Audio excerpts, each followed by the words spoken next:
So yeah, man. So I get up on Christmas morning. I get this big giant present. I don't know what it is, and I open it up, and it's this freaking 2-foot giant ass X-wing. Look at this thing. Brian is very proud of it, I am everyone. very proud. I But would does love to it make it a permanent does it picture of the actually show, but fly? it's too big. Can it fly? Does it actually fly? I could find out. I don't Well, think you so. should.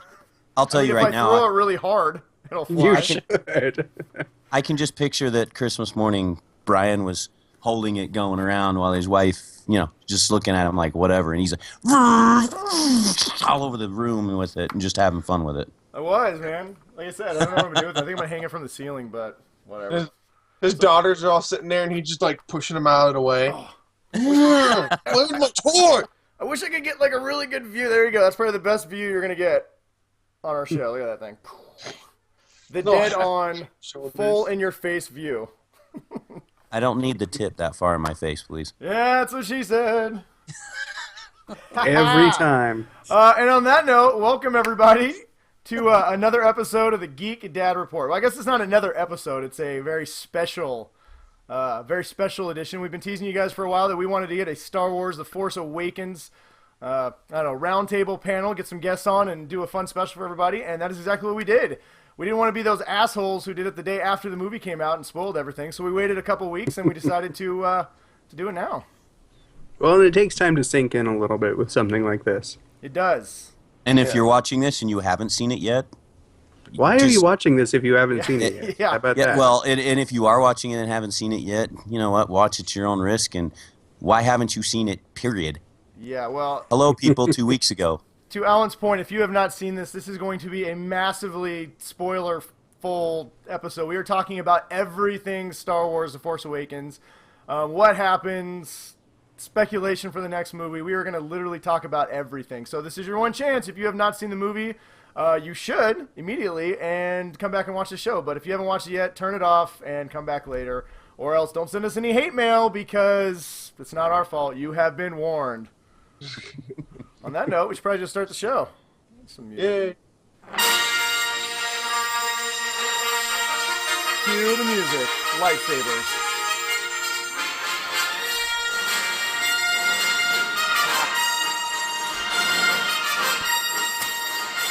Two lightsabers. Two lightsabers, one guy. I don't know about that. I got back that. Problem is, Brian, one of them alright, is I'm gonna blue. cut that That's off, or the we could problem. One of them's blue. We'll all just sit there and nod to it. Yeah, well, what is that, 6.5, 7 minutes? So, yeah, we would just listen to that for 7 minutes. So, well, like you said, welcome everybody to another episode of the Geek Dad Report, the one show dedicated, formulated, specially created into talking about nothing but Star Wars and bringing people together so we can nerd out and hopefully not turn this into a we all love Star Wars orgy fest.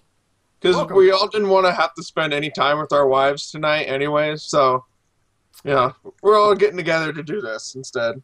That's true. It's been a holiday weekend. I think most of us have spent adequate time, and our wives have kicked us out of the rooms. Yeah, well, there's that. Yeah. Well, my wife says, I just don't get it. Every day I'm telling her, I'm like, honey, it's made $1 billion. It's the fastest to do it. And she's just like, I don't get it. I was like, huh? You haven't seen it? She's like, Christmas? yeah, because I don't get it. I'm like, well, you don't get it because you haven't seen it. Christmas? Well, What's that? It's I more did- like Sithmas or Star Wars. Hello? Yeah, I had somebody ask me why I thought it grossed the $1 billion so fast. And there are two reasons I think for that primarily. First is everybody really wanted to get in before spoilers hit. With how secretive everything has been, you could tell there were things that were going to happen. Everybody knew that things were going to happen, and no one wants it ruined. Well, they were blockading this to the point where you knew something was going to happen. I mean, no movie is this secretive if nothing happens. Like if everybody would have went and saw the movie and and Han didn't die, or Kylo wasn't Han's son. Spoiler. Yeah. What? Wait, Han died? Wait, what? Hey, I refuse to say spoiler because we already announced that. Well, you know what, here, before we get too in-depth into everything, if you're watching the show, you obviously, you know me and Ryan, you notice there's a few more people with us today, so I wanted to introduce everybody, and everybody can say hi and Let the fans know where they can find you. So I don't know, left, right, up, down. I'm not sure how this is recording, but first they'll say our esteemed Emo Kylo Steenblick over here. He's joining us from Watch Play Read, where he's a movie critic, and he's also a co-host of our sister show on Pod Hell, the Utah Outcast. And you can also find me occasionally, like once or so every month on the Nerd Dome podcast, which is a lot of fun. And we like those guys. All right, I'll have to do that. I'll have to subscribe. Next up is Alan Zog, Jedi Zog. He is also a writer and Star Wars enthusiast for Watch Play Read. He, besides that, hosts a ton of podcasts, most notably The Idiot's Array, which you should be subscribing to. We have mentioned it many times on our show. I think aside from Utah Outcast, Alan's show probably gets the most from us. So,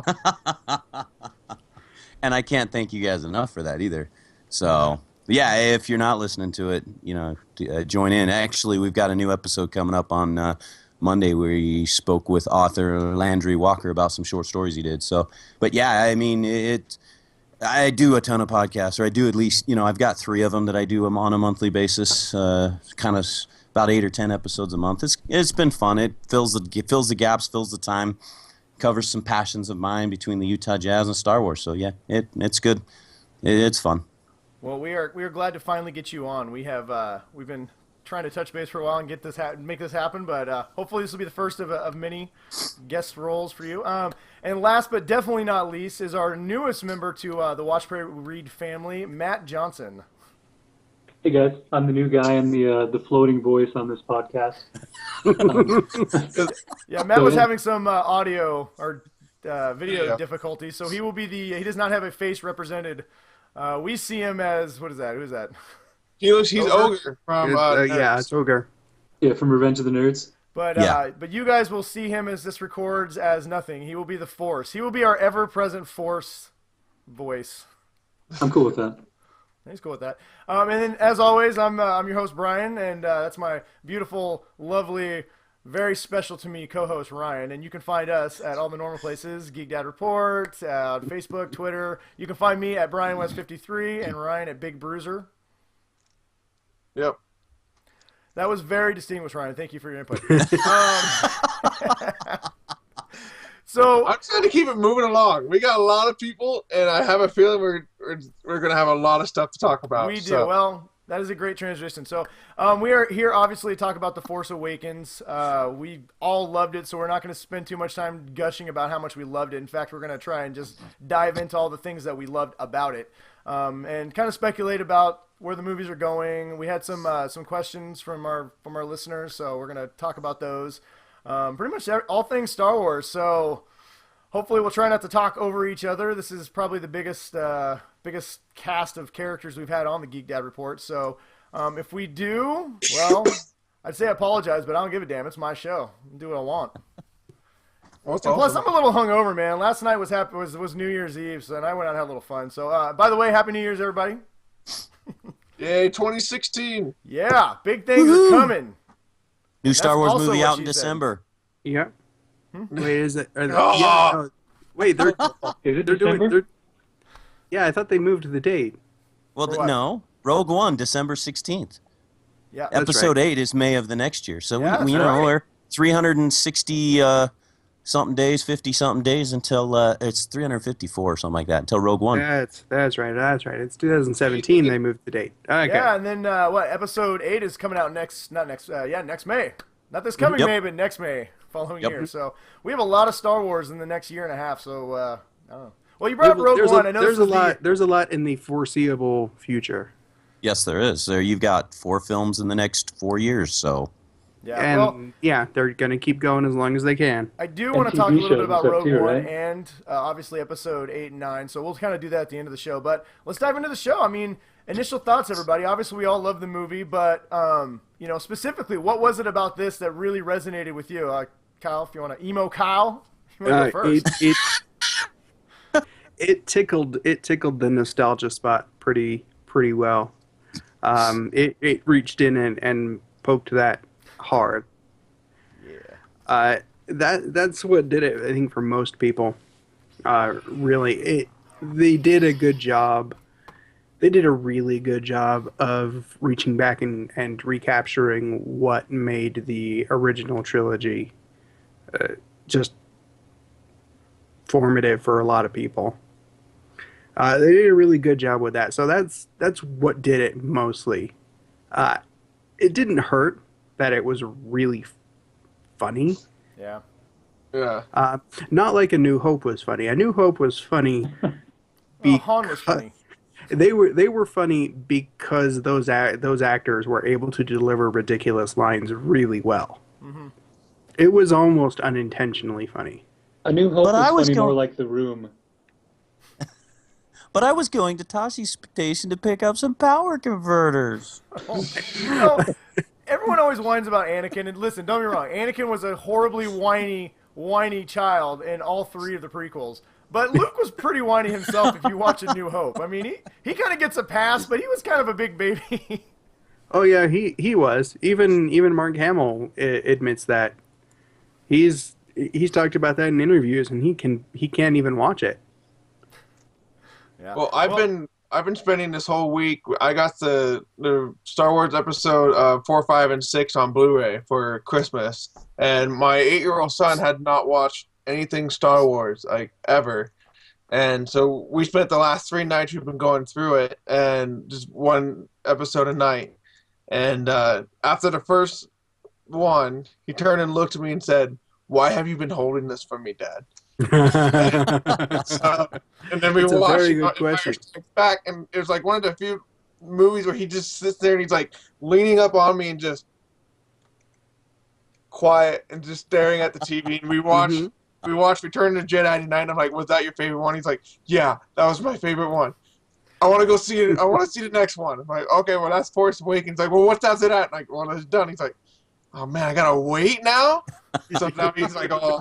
Well, yeah. Well, and honestly, to Kyle's point, for me, I mean, there's definitely that nostalgia feeling that part of the reason why I love this movie so much. But I think more than anything, it captured the fun of the original trilogy. Yeah, And that was something that, you know, I'm not a prequel apologist. I enjoy them, but I understand why a lot of people don't like them. But I think the biggest flaw in those movies, besides the script and the acting, was the fact that they weren't really fun. They were kind of episodic. They showed you what happened, but you never really had a lot of fun watching them. You know, this movie, there's parts that we're going to talk about, some of the stuff that didn't work so well in The Force Awakens, but even those moments you didn't care about because the movie was so much fun and it moved at such a great pace that it just was like, it was a fun movie. You left it and you're just like, roll the next one, just start it. I don't care. I want to see this, you know, I want to see more. I want to know what's going on. It was I want to funny. see what Rey does. She's holding out her lightsaber. What is Luke going to do? No, I know. Alan, what was it about? What was it Just about take this it. that for you? What was it about The Force Awakens that really made this one, you know? Grab you. I don't know. That first night. I mean, you talk about hangover from last night. I was on a hangover from Star Wars that first night. I kid you not. I was up till like 2:00 in the morning, just shell shocked. Like Kyle said, it brought back the nostalgia. But for me, it was just Star Wars all over again. I was living it up. I was loving it, and I had a bottled up bunch of emotions that finally just poured out, and it was like that for me. And yeah, I shed quite a few tears off and on through the film, not just when Han died, but in so many other portions of the film, because it was just, I'm like, man, you know, everybody's waited for this since 1983. I've waited for this since Revenge of the Sith because I thought we were never going to see Star Wars again, and here we are. Mm-hmm. I'm ready for it. I'm happy. Yeah. What about you, Matt? What was it? What'd you find about this film that? I think really like everything you guys have touched on is kind of everything I felt while I was watching it too. You know, sitting there, it was like being a kid again. Like it was just that buzzy excitement, and they did it so well that you kind of got sucked in, and like everything was just, I don't know, like everything was perfect. But I think something that really sold it for me was, you know, I know complaining about the CGI in the old ones has been kind of done to death, but I love that there are actual puppets and guys in costumes, and even a couple really shitty puppets. And I'm sure they kind of did that on purpose. Yeah. But, you know, instead of this big kind of blob of weightless CGI walking across the screen, like you've got these like you've got what you can tell is two dudes in a suit, you know, kind of Mhm. lumbering along. And I think even though it may be a little cheesy, like it doesn't take you out of the movie just constantly like the newer three did. Yeah. Well, And and so that's for me, like I never lost that sense of kind of awe because of that, I think. yeah. No, and you're absolutely right. We had a viewer question one time. Somebody asked me what my least favorite thing about Star Wars, my least favorite character was, and I think I bring up Dax from Attack of the Clones. He's this 1950s chef that has 4 arms, and there's no reason why I should hate this character so much, but he was a completely CGI character, and he just looked terrible, and it was an essence of everything I hated about, that was wrong with the prequels. And you're absolutely right. This movie was, I never once was taken out of it. I loved. I mean, we might as well. I guess we can just touch base on that now. I loved how much they blended the CGI with practical effects. Some of the set pieces to me, very big and very real. Like when the First Order attacked Maz's cantina. Yeah. All those stormtroopers that were getting blown up, and I mean, it really felt like the First Order was invading this place. I mean, they had the drop ships that was very reminiscent of World War II, beach boats that, like, when they came up on Battle of Normandy, they hit and they drop, and these guys come running out, and everybody's getting shot, and it was just real. It was great. I mean, from the opening sequence with with the First Order just killing everybody, everything was real, and it was the explosions were big, the guns all sounded like real guns, and I don't know, I thought it really made the movie feel real. Oh yeah, It did, well, yeah. there's a sense of weight that kind of stuff has too. You know, a lot of CGI, like when people take steps, it doesn't really look like they're walking on anything. But when it's a real guy walking, like you can feel that on the screen. Yeah, there are a lot of things they can't replicate with CGI, and a lot of what you saw were just lessons learned. And a lot from a lot of things that they did in those prequels. Having a purely CGI character doesn't really work. That's why you have to have motion capture. So that's where that's Well, coming. and the thing was, the CGI evolved over the course of those 3 movies anyway. Well, I mean, it did. The Phantom Menace was Lucas's first, I guess, trial, if you will, messing around with the CGI. And you could tell, and it evolved. And by the time Revenge of the Sith rolled around, I thought he did fairly well at kind of evening it all out and making it work for the most part. Yeah, I'd probably say Revenge of the Sith is probably, of the prequels, the one that I probably enjoyed the most, at least visually. So, It's the least bad. Well, it definitely has the most. Regardless how we feel about it, Revenge of the Sith had the most emotional impact of the first 3. I felt, and I think that's kind of what made you. To me, that's why I like Revenge of the Sith a lot more than a lot of people do. Is just because of that it made you feel. It was the first one of all 3 of them that really made you feel something. Even if some of those feelings weren't quite earned by the actors, you still felt it, and it was good. I don't know. I don't know. That movie made me feel absolutely nothing.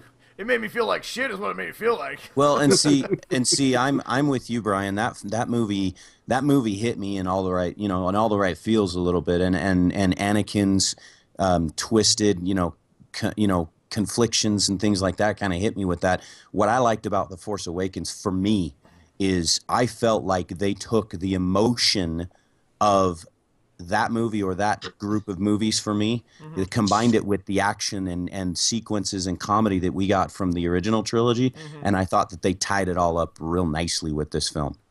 And on that note, that brings me up to something I actually do want to talk about is, do we feel, I don't personally feel like this is a negative thing, but one of the criticisms of the Force Awakens is the fact that they have kind of, like you said, they took the prequels, the original trilogies, threw them in a blender, hit blend, and we got The Force Awakens. A lot of people say this movie mirrors way too much of the original trilogy and even a lot of the stuff in the prequels, and people complain about it. I mean, I thought they did a great job with it, but what do we think about that? How do we feel about how much they did? I mean, regardless of how you feel, I mean, obviously we all liked it, but, did they use too much? Should they have gone a little more original stories on some of the stuff, or was it just a perfect mix? it's interesting. One of the early criticisms of A New Hope was that it was recycled story from Kurosawa. Yeah.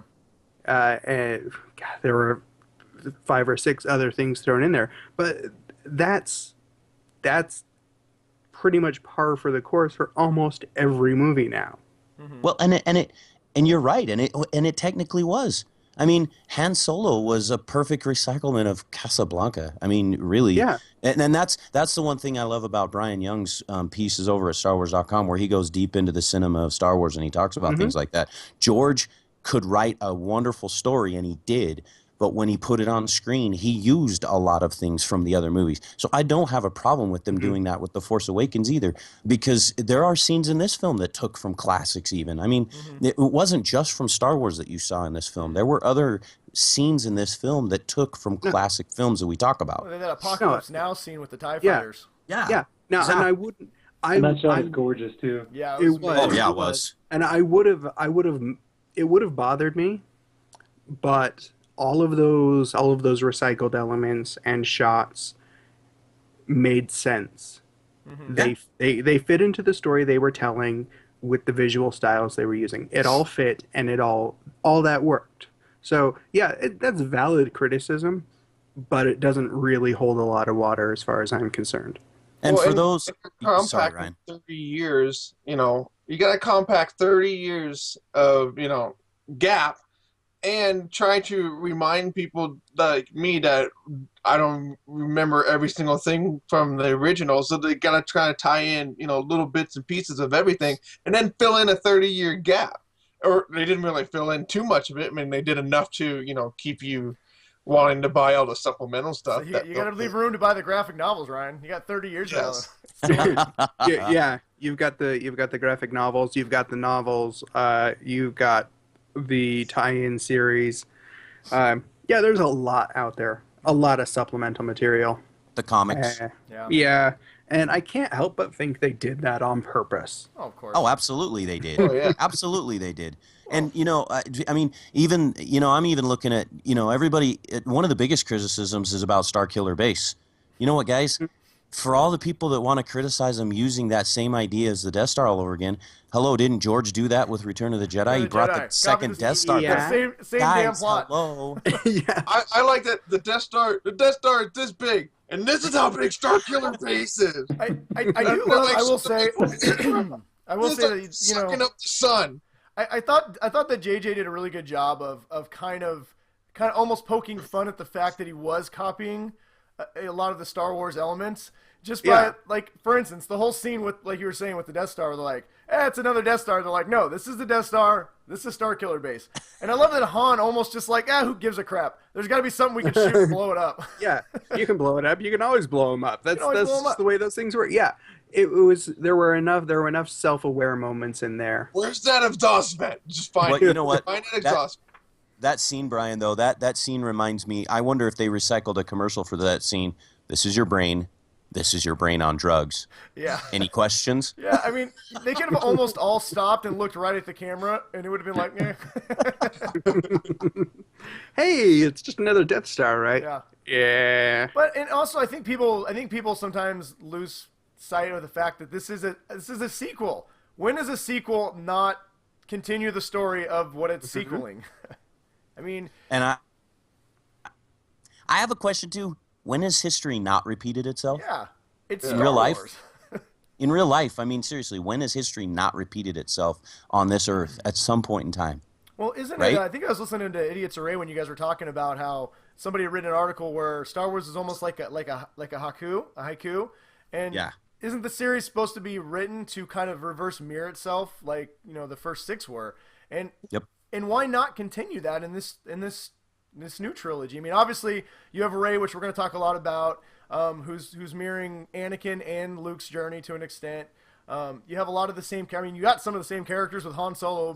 He's mirroring Han Solo. But it's a sequel. It's Star Wars. If JJ would have done something completely different, absolutely, totally, 100% different, people have been like, it's not Star Wars enough. He's ruining it. So I felt he was in a no-win situation. He had 30 years of story to tell, to get people caught up, to start something new, make it original, but also remind people this is Star Wars, this is great, and capture, like we talked about, capture the fun of the original one. So what's the best way to do that? Make a newer, updated version of the original ones. And I thought that's what he did, and I thought he did a fantastic job of it. I thought I think- sorry, Matt, go ahead. Oh, I was going to say, I think something that's key to that too is kind of the emotion behind doing that. Like, it's one thing to just rehash and recycle and say, hey, this worked for this movie.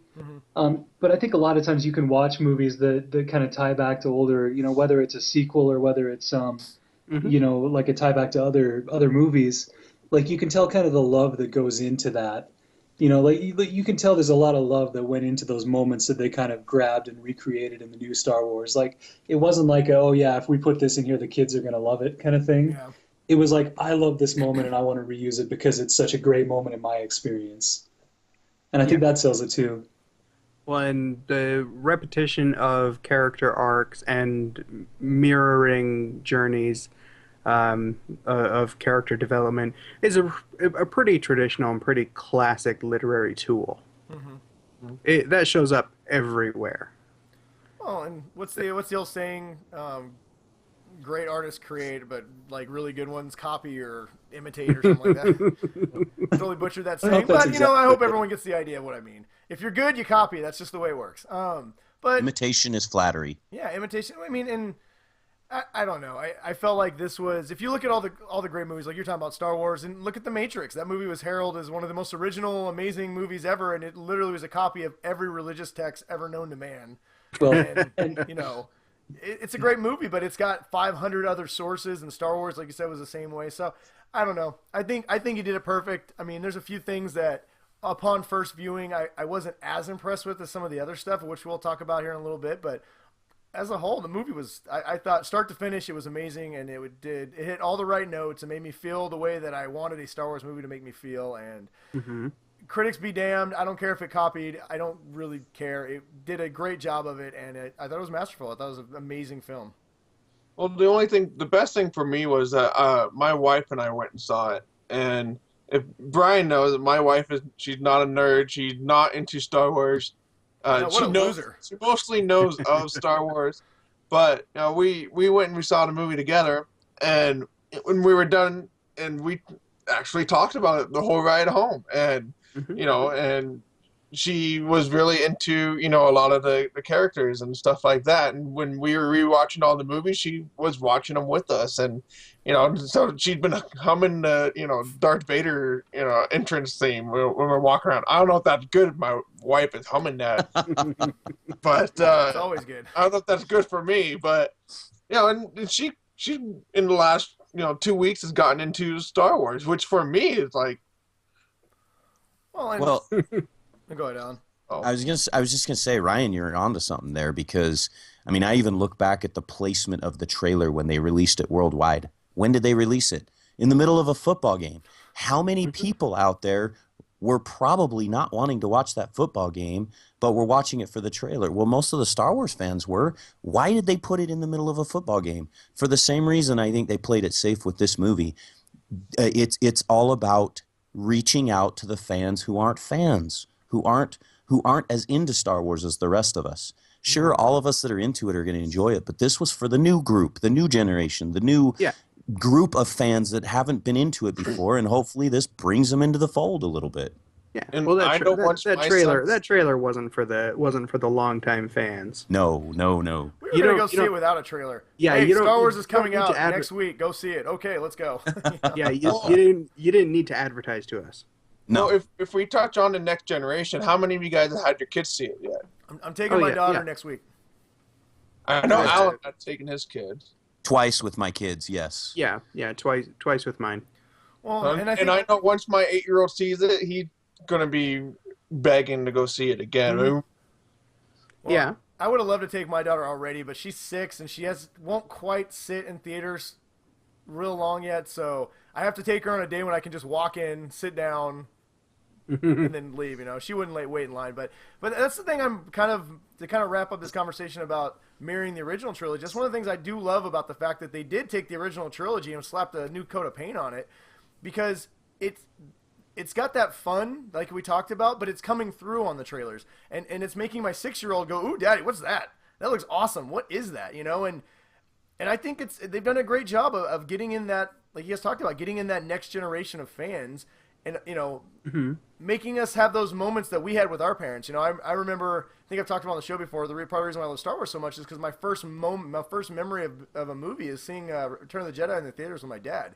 And my daughter's going to be about the same age I was, and this could be one of those moments for her where this could be like the first real movie she remembers seeing in the theater with her dad is going to be this awesome Star Wars movie that ties greatly back into the old ones. So now she's going to see that. We're going to come home, and she's going to want to know everything about who's Darth Vader and who's Luke Skywalker and who's Han Solo and Chewie and all these great characters that she kind of knows a little bit about, but has never really been that interested in it. But now she has a point that she can latch onto because it's shiny and it's flashy and it's cool and it's new.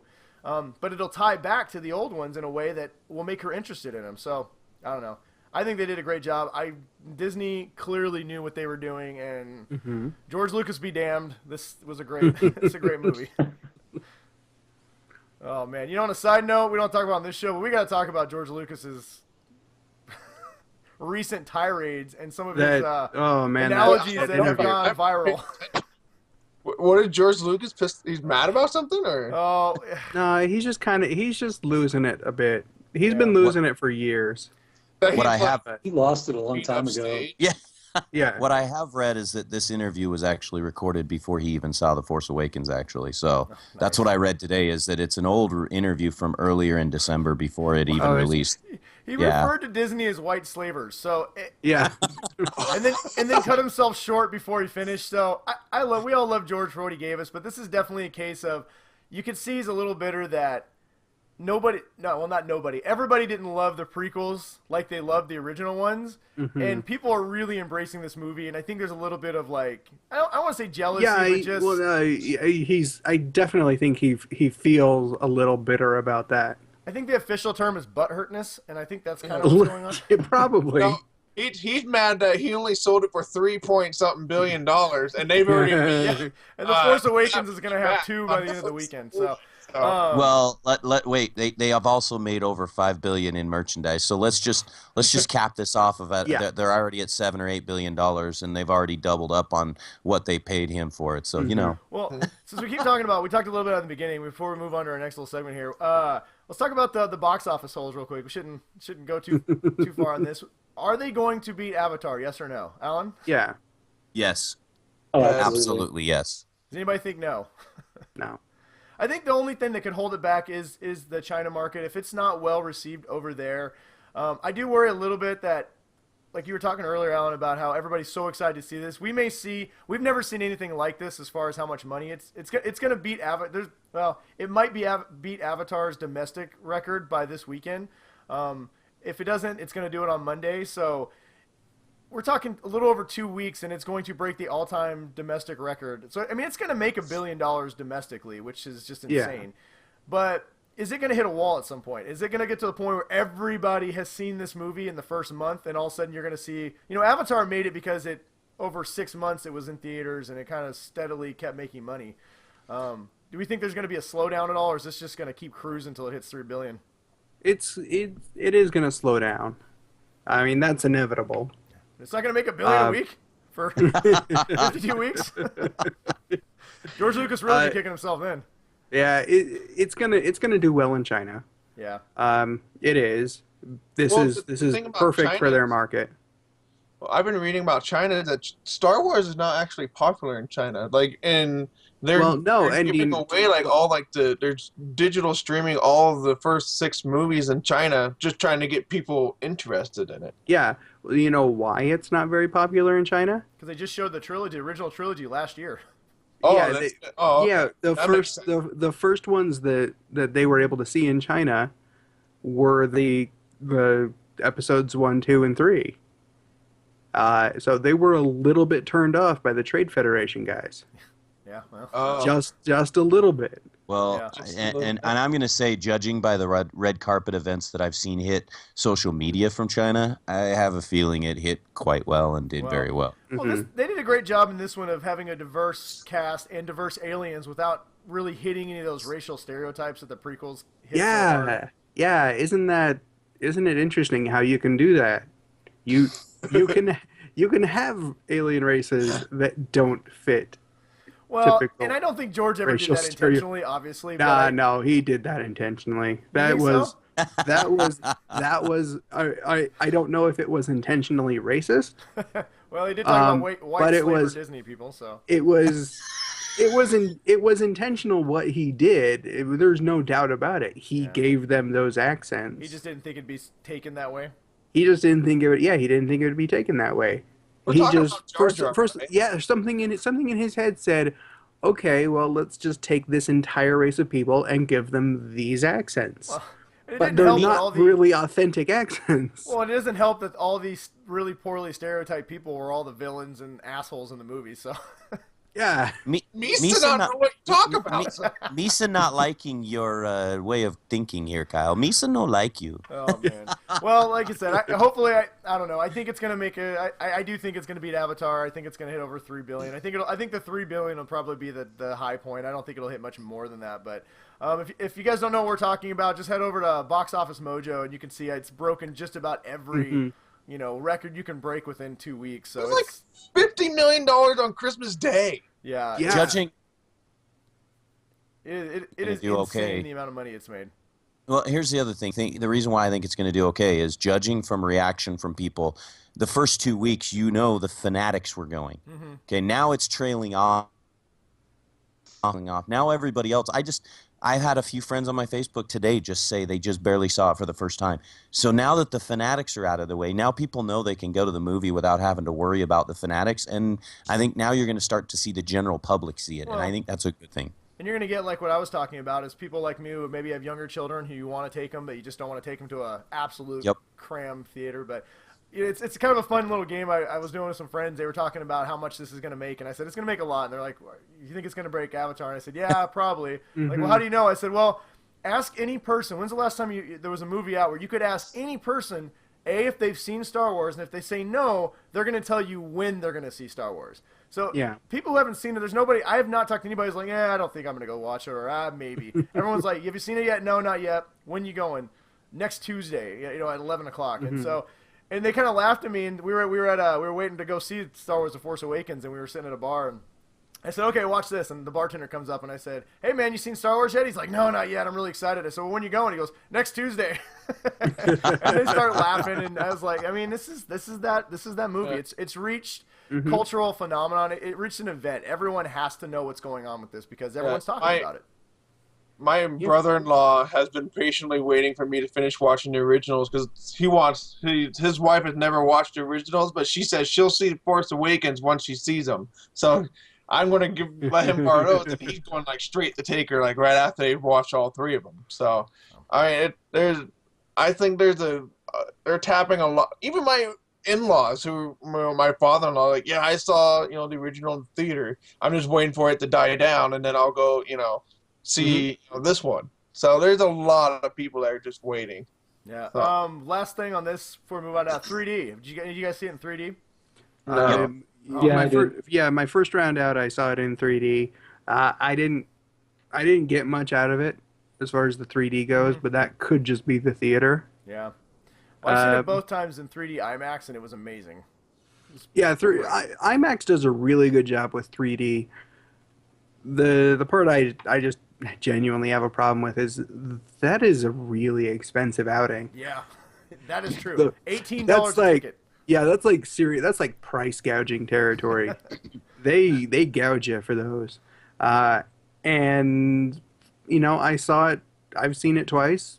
The first time in 3D, not great 3D, but 3D.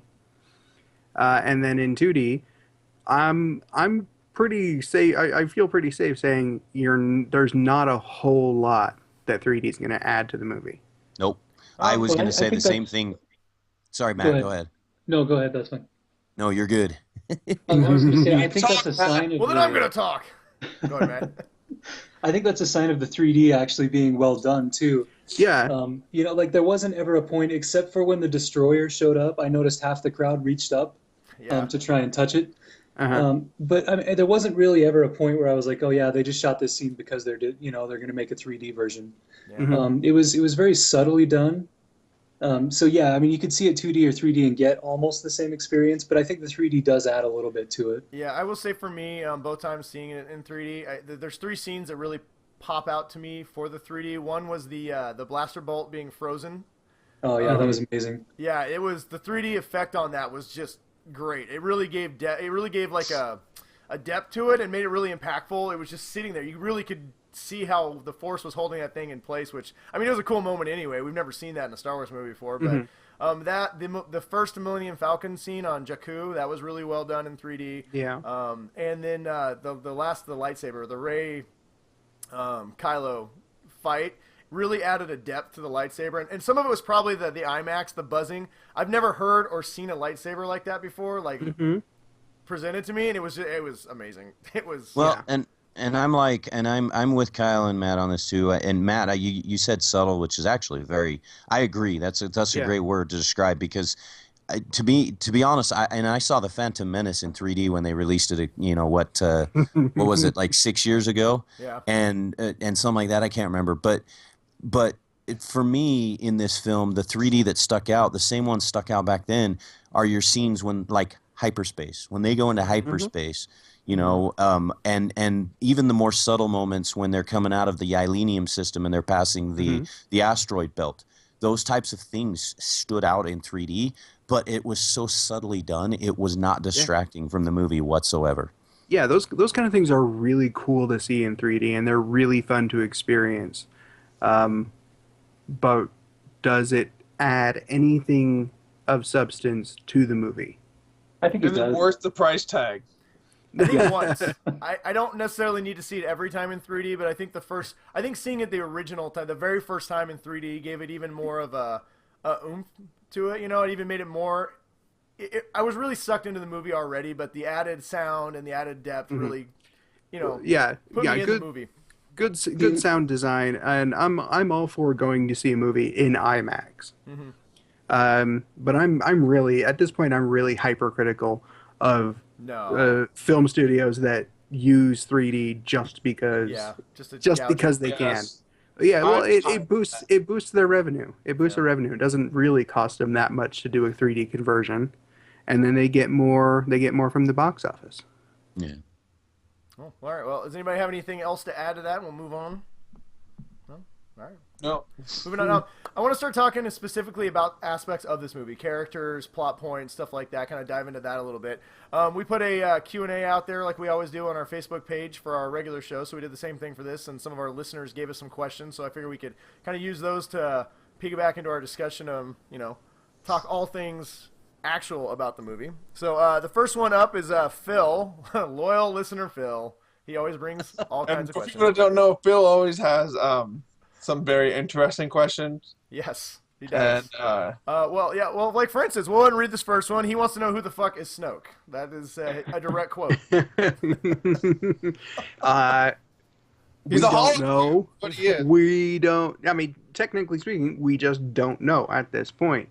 There's a lot of theory out there. There's a lot of guesswork. Well, there's what's the three? There's three main theories I think that I've kind of heard floating around. So I guess we can talk about those. What I've heard is that it's the Emperor. He's come back.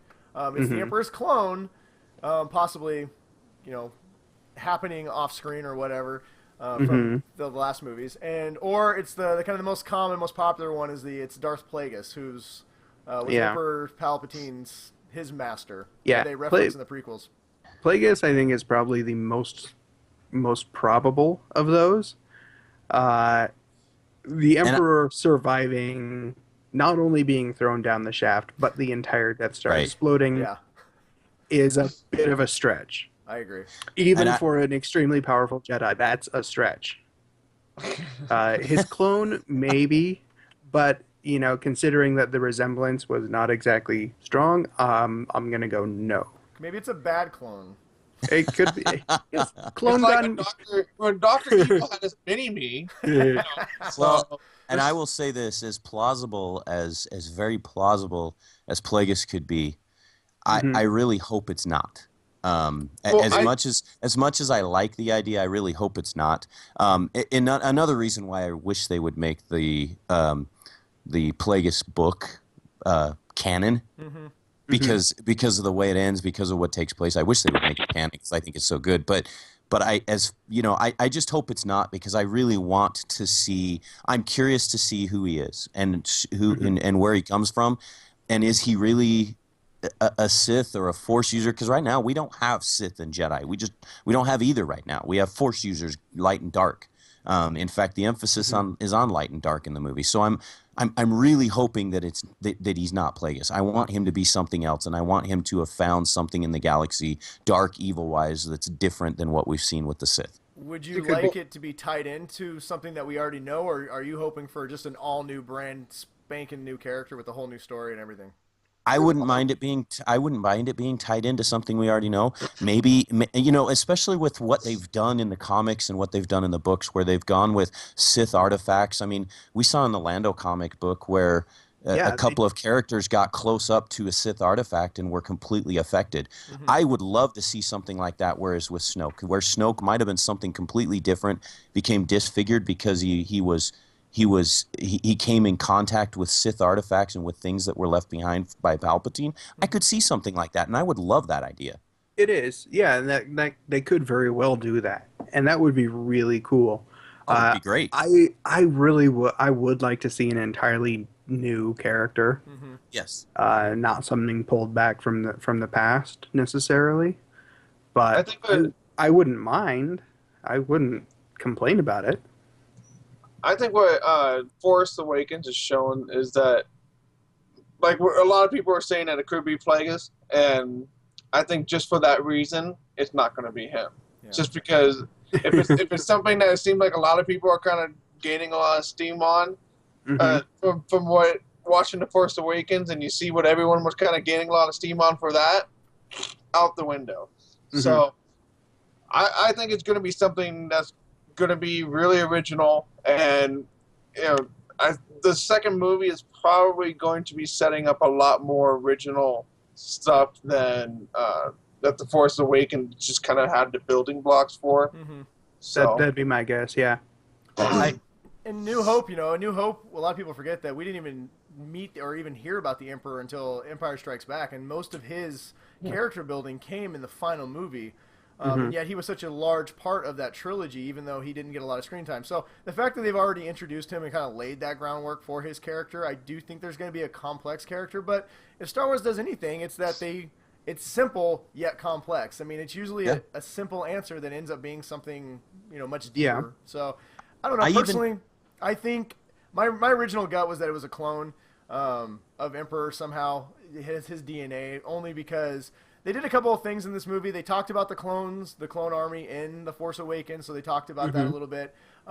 They also, he was very Emperor-like in a lot of his gestures, the way he talked, his mannerisms. And I don't know. Mannerisms. And even his music. It was different, but it had a little bit of the Emperor music in it. And, I don't know. That was my initial gut. I do hope they do something new. But like I said, they tend to do, sometimes the simplest answer might be the one in Star Wars that's the one that they're going to use. They throw a complex wrench into it. Plus, and to get kind of super nerdy here, is the Shattered Empire comic book. They did a really good job in that. If you guys haven't read that, me and Ryan and recommend it on our show all the time. Alan talks about it on his show. Read it. It is a great comic, and one of the things I thought they did a good job in that comic is showing that the Emperor, upon his death, had all these contingency plans in place. All these wheels started, these things started going in motion, and one of the things they wanted to do was destroy his home planet. Why did he want to destroy Naboo? Because they didn't want to find any secrets of things that he had floating around there. So, would it be past? Could I see the Emperor implementing something where some form of clone of his ends up becoming the new, guy? I could totally see that happening. As long as there's a laser and they tell, new Emperor, stop humping the laser. I have a couple of things to throw out there too. Is the one thing I enjoy, and I've read a couple of things today. I even read something that made me think about this, but the idea of bringing in something dark and demonic is necessary. Because you have Jedi and Force users that, when you really look at it, they're the power in the galaxy. So you can't just have the First Order of humans, aliens, whatever, with no powers and abilities taking on people like the Jedi who have superpowers, who have supernatural abilities. So you have to have a natural character on the evil side that's going to take the place to make it work. And so I think this works. The other thing they did in this movie is you saw a scene where Finn takes on a stormtrooper, and they've got a weapon that is able to Anti-Jedi stuff. yeah, that can go against a Jedi lightsaber and can take it on pretty well. So I like what they're doing here.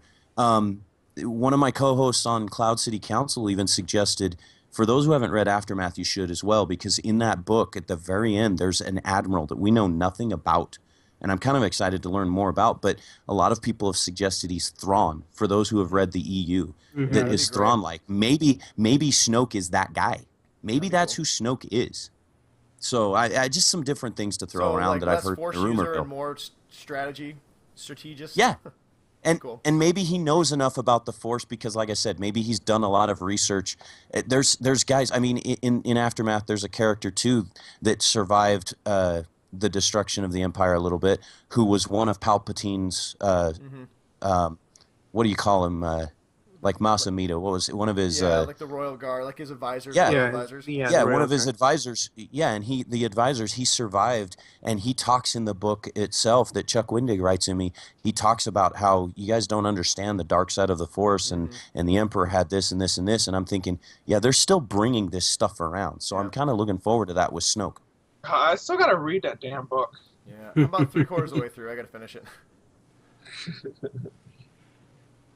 So let's talk about Snoke as he was presented in the movie too. He was one of the only CGI'd characters in this movie. What did you guys think about him? I was a little underwhelmed. At first I was a little confused because he was so big. I thought, like, is this guy a 22-foot evil villain? And then he ended up being a hologram. But I think him and I think Maz was the other. She was the other fully CGI'd character. Yeah. I felt she was much more believable than. She was done better than Snoke was. And I don't think Snoke was done bad, but I felt like he was a little underwhelming. So, I mean, what do you guys think about that? I thought that was a nice little piece of misdirection. Yeah. What they did with his introduction, and then showing that that it was actually a hologram, which took away some of the initial awe of a character that size, and then just instantly cast his whole character back into the shadows. He's a complete mystery. With as underwhelming as he was, I thought it worked really well with the hologram anyway, because you can. CG works well for the holograms. Yeah. It does. Yeah. And maybe we're going to actually see the motion capture version of him a lot more in episode 8, which is something I'm looking forward to. Well, and I think it'll be done well done because it's Andy, what's his name? Andy Serkis. Who's about the best there is in the business in that. So I have no doubt that the character will be a good character, well done. I just felt like it was I did like the twist that it was a hologram. It was much better than him being a 20-plus foot guy. Yeah. For me, I just felt like Kylo Ren is how that guy was able to turn Kylo Ren. That's what. Oh, that's like the one I hate when you get all these like little pieces. I just want the whole freaking thing. Just tell me, and then I know. Yeah, there was a lot of little mystery. They did a great. That was when they did a fantastic job with this movie. There's so much we still don't know that we want to know. Well, speaking of another character that Phil would like to know about, and this is we'll probably spend a lot of time on this. This is one of the biggest parts of the movie. He wants to know about Rey and what her tie to the Skywalkers. Is she Luke's kid? Is she not? Is she Kylo's sister, which is another big theory, or is she a nobody? Is she the chosen one reborn, which is kind of something I was throwing out there. What do we think? Who is Rey? What does everybody think Rey is? I'm tired of all these movie directors trying to make strong female characters. I'm just done with it, guys. Yeah, Rey should have been a dude. Too much. Way better. Hey, start with Matt this time. He didn't jump in on Snoke. I want to hear what he thinks of Rey.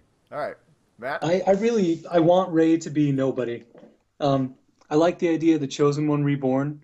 My gut kind of says they're going to go with she's tied to Luke somehow. But really, I like the idea more of having her just be this You know, they kind of allude to that she's got some kind of tie to the bigger picture, but I like the idea that she's more kind of just some person that gets swept up in the whole story and ends up being, you know, huge and powerful and kind of fights her way through everything. Well, and I do think, personally, I do think she's Luke's daughter. I think that's the most obvious answer. Just from watching it, when I watched it the second time, I wanted to make sure that I caught all the little subtle stuff. And there's so much subtlety in that movie about her being Luke's daughter, even from her wearing a Red 5 type helmet to just a lot of the parallel storylines. But to your point, Matt, I would love the fact that if she was a nobody too, because this movie does run the risk is you don't want to tie everything together. You don't want, like we were talking about Snoke, if he is the clone of the Emperor, you don't need, you know, what's next? Is Finn going to be Lando's kid? Or, you know, I mean, we don't, not everybody needs. I would probably say Lando's probably got a lot of children. That's probably true. He just seems like that kind of guy. Well, he's You the smoothest man in the truly galaxy, right? The galaxy's original G. But no, I mean, I don't think that, I do think that they do run a little bit of danger. You don't want to tie everything together. And I do think that having Rey, if she was maybe the chosen one reborn, just having her be nobody. She's the Force. The Force made this happen again. Sure. That's another possibility. Yeah, maybe she is another child of the Force. At this point, I really don't think she's Luke's kid. And there's two real reasons for that. First, when you see her left on Jakku, she's old enough to remember her parents. Yeah. So she wasn't like a baby. Right, so she would have known, or she would have recognized, at least at the end, that was her father. Yeah. Maybe she did. Maybe that was the 1,000-mile stare. Yeah, maybe that was the 1,000-mile stare. But I doubt it, because that wasn't quite the right reaction for that. I will say this: everything to me in this film pointed that she had Skywalker blood, whether she's Luke's or not. Everything to me pointed to that. It pointed to a connection, not necessarily a relation. The other thing that I would have a hard time with is if she is Luke's kid, that would mean that he had to abandon her. And given his past and his upbringing, that would be out of character for him, I feel. Yeah. Well, go ahead. I don't know. I mean, there's a few stories that have jumped out there that are plausible to make that a reality for the simple fact that, one, she was of the right age when Kylo Ren came back and terrorized, the newly restored Jedi Temple and Order, killing off everybody. And so Luke, in an effort to save her, sent her away or whatever it might have been. And it was enough of a... Yeah, to protect her. And it was enough of a traumatizing experience for her. But, I mean, Kyle, I get where you're going, and I've seen a few people suggest it too, is that, well, she doesn't have to be Skywalker blood. There could be a connection. But to me, I just look at some of the things. The lightsaber in particular is what speaks out that she is Skywalker. Well, it calls to her. Yeah, well, exactly. Because not only did it call to her, but it came to her.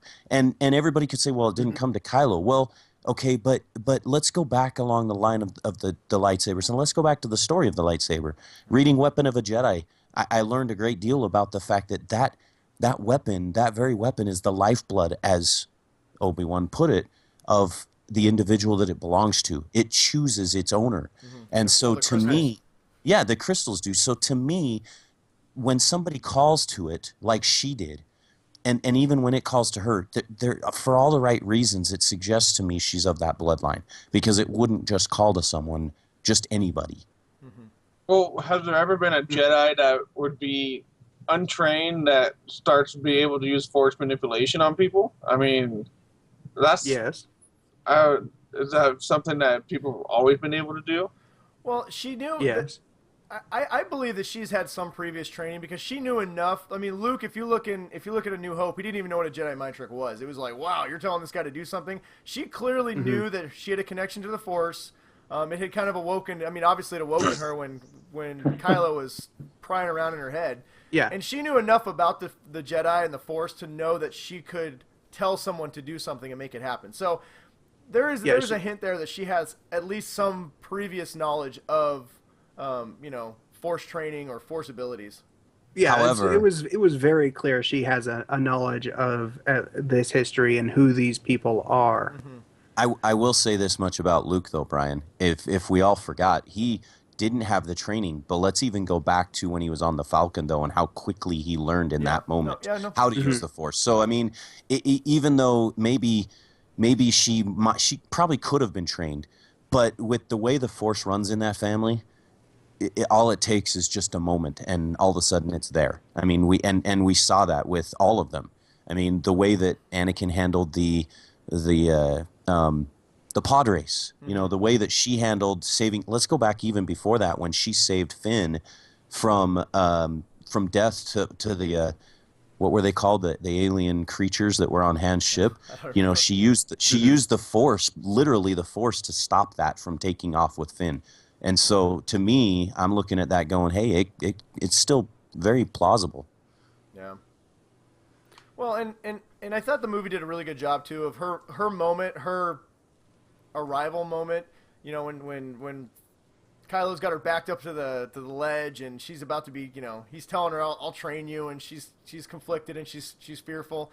That moment where she becomes one with the Force. She's peaceful. She calms her mind, and she allows the light side of the Force or the Force just in general, to fill her.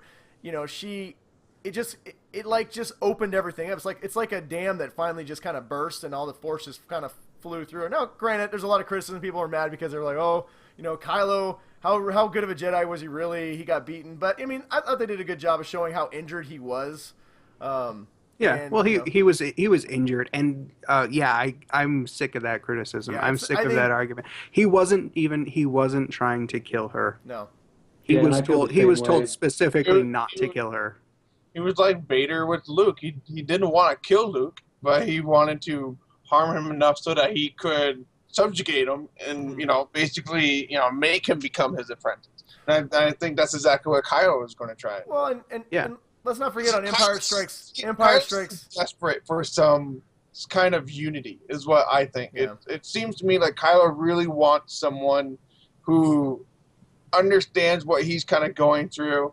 He wants his little emo buddy that they can sit and smoke, while the Supreme Leader is telling them stuff, and they're gonna sit under the stairs and they're gonna destroy consoles together. But let's not forget that Luke in Empire Strikes Back, when Luke, we can all say that Luke was not very well trained in Empire Strikes Back when he, confronts Vader for the first time. And Vader's kind of screwing around with him until all of a sudden Luke's taking it seriously and hits him in the shoulder and almost gets a kill shot. And then Vader's like, man, I gotta quit screwing around with this guy. Yeah. Well, and you know what? I'm convinced that Kylo knows who Rey is. Yeah, I Go do back too. to that scene. Go back to that scene when the officer is telling him about how the droid got away with the Falcon, and then he goes, anything else? And he goes, well, there was a girl.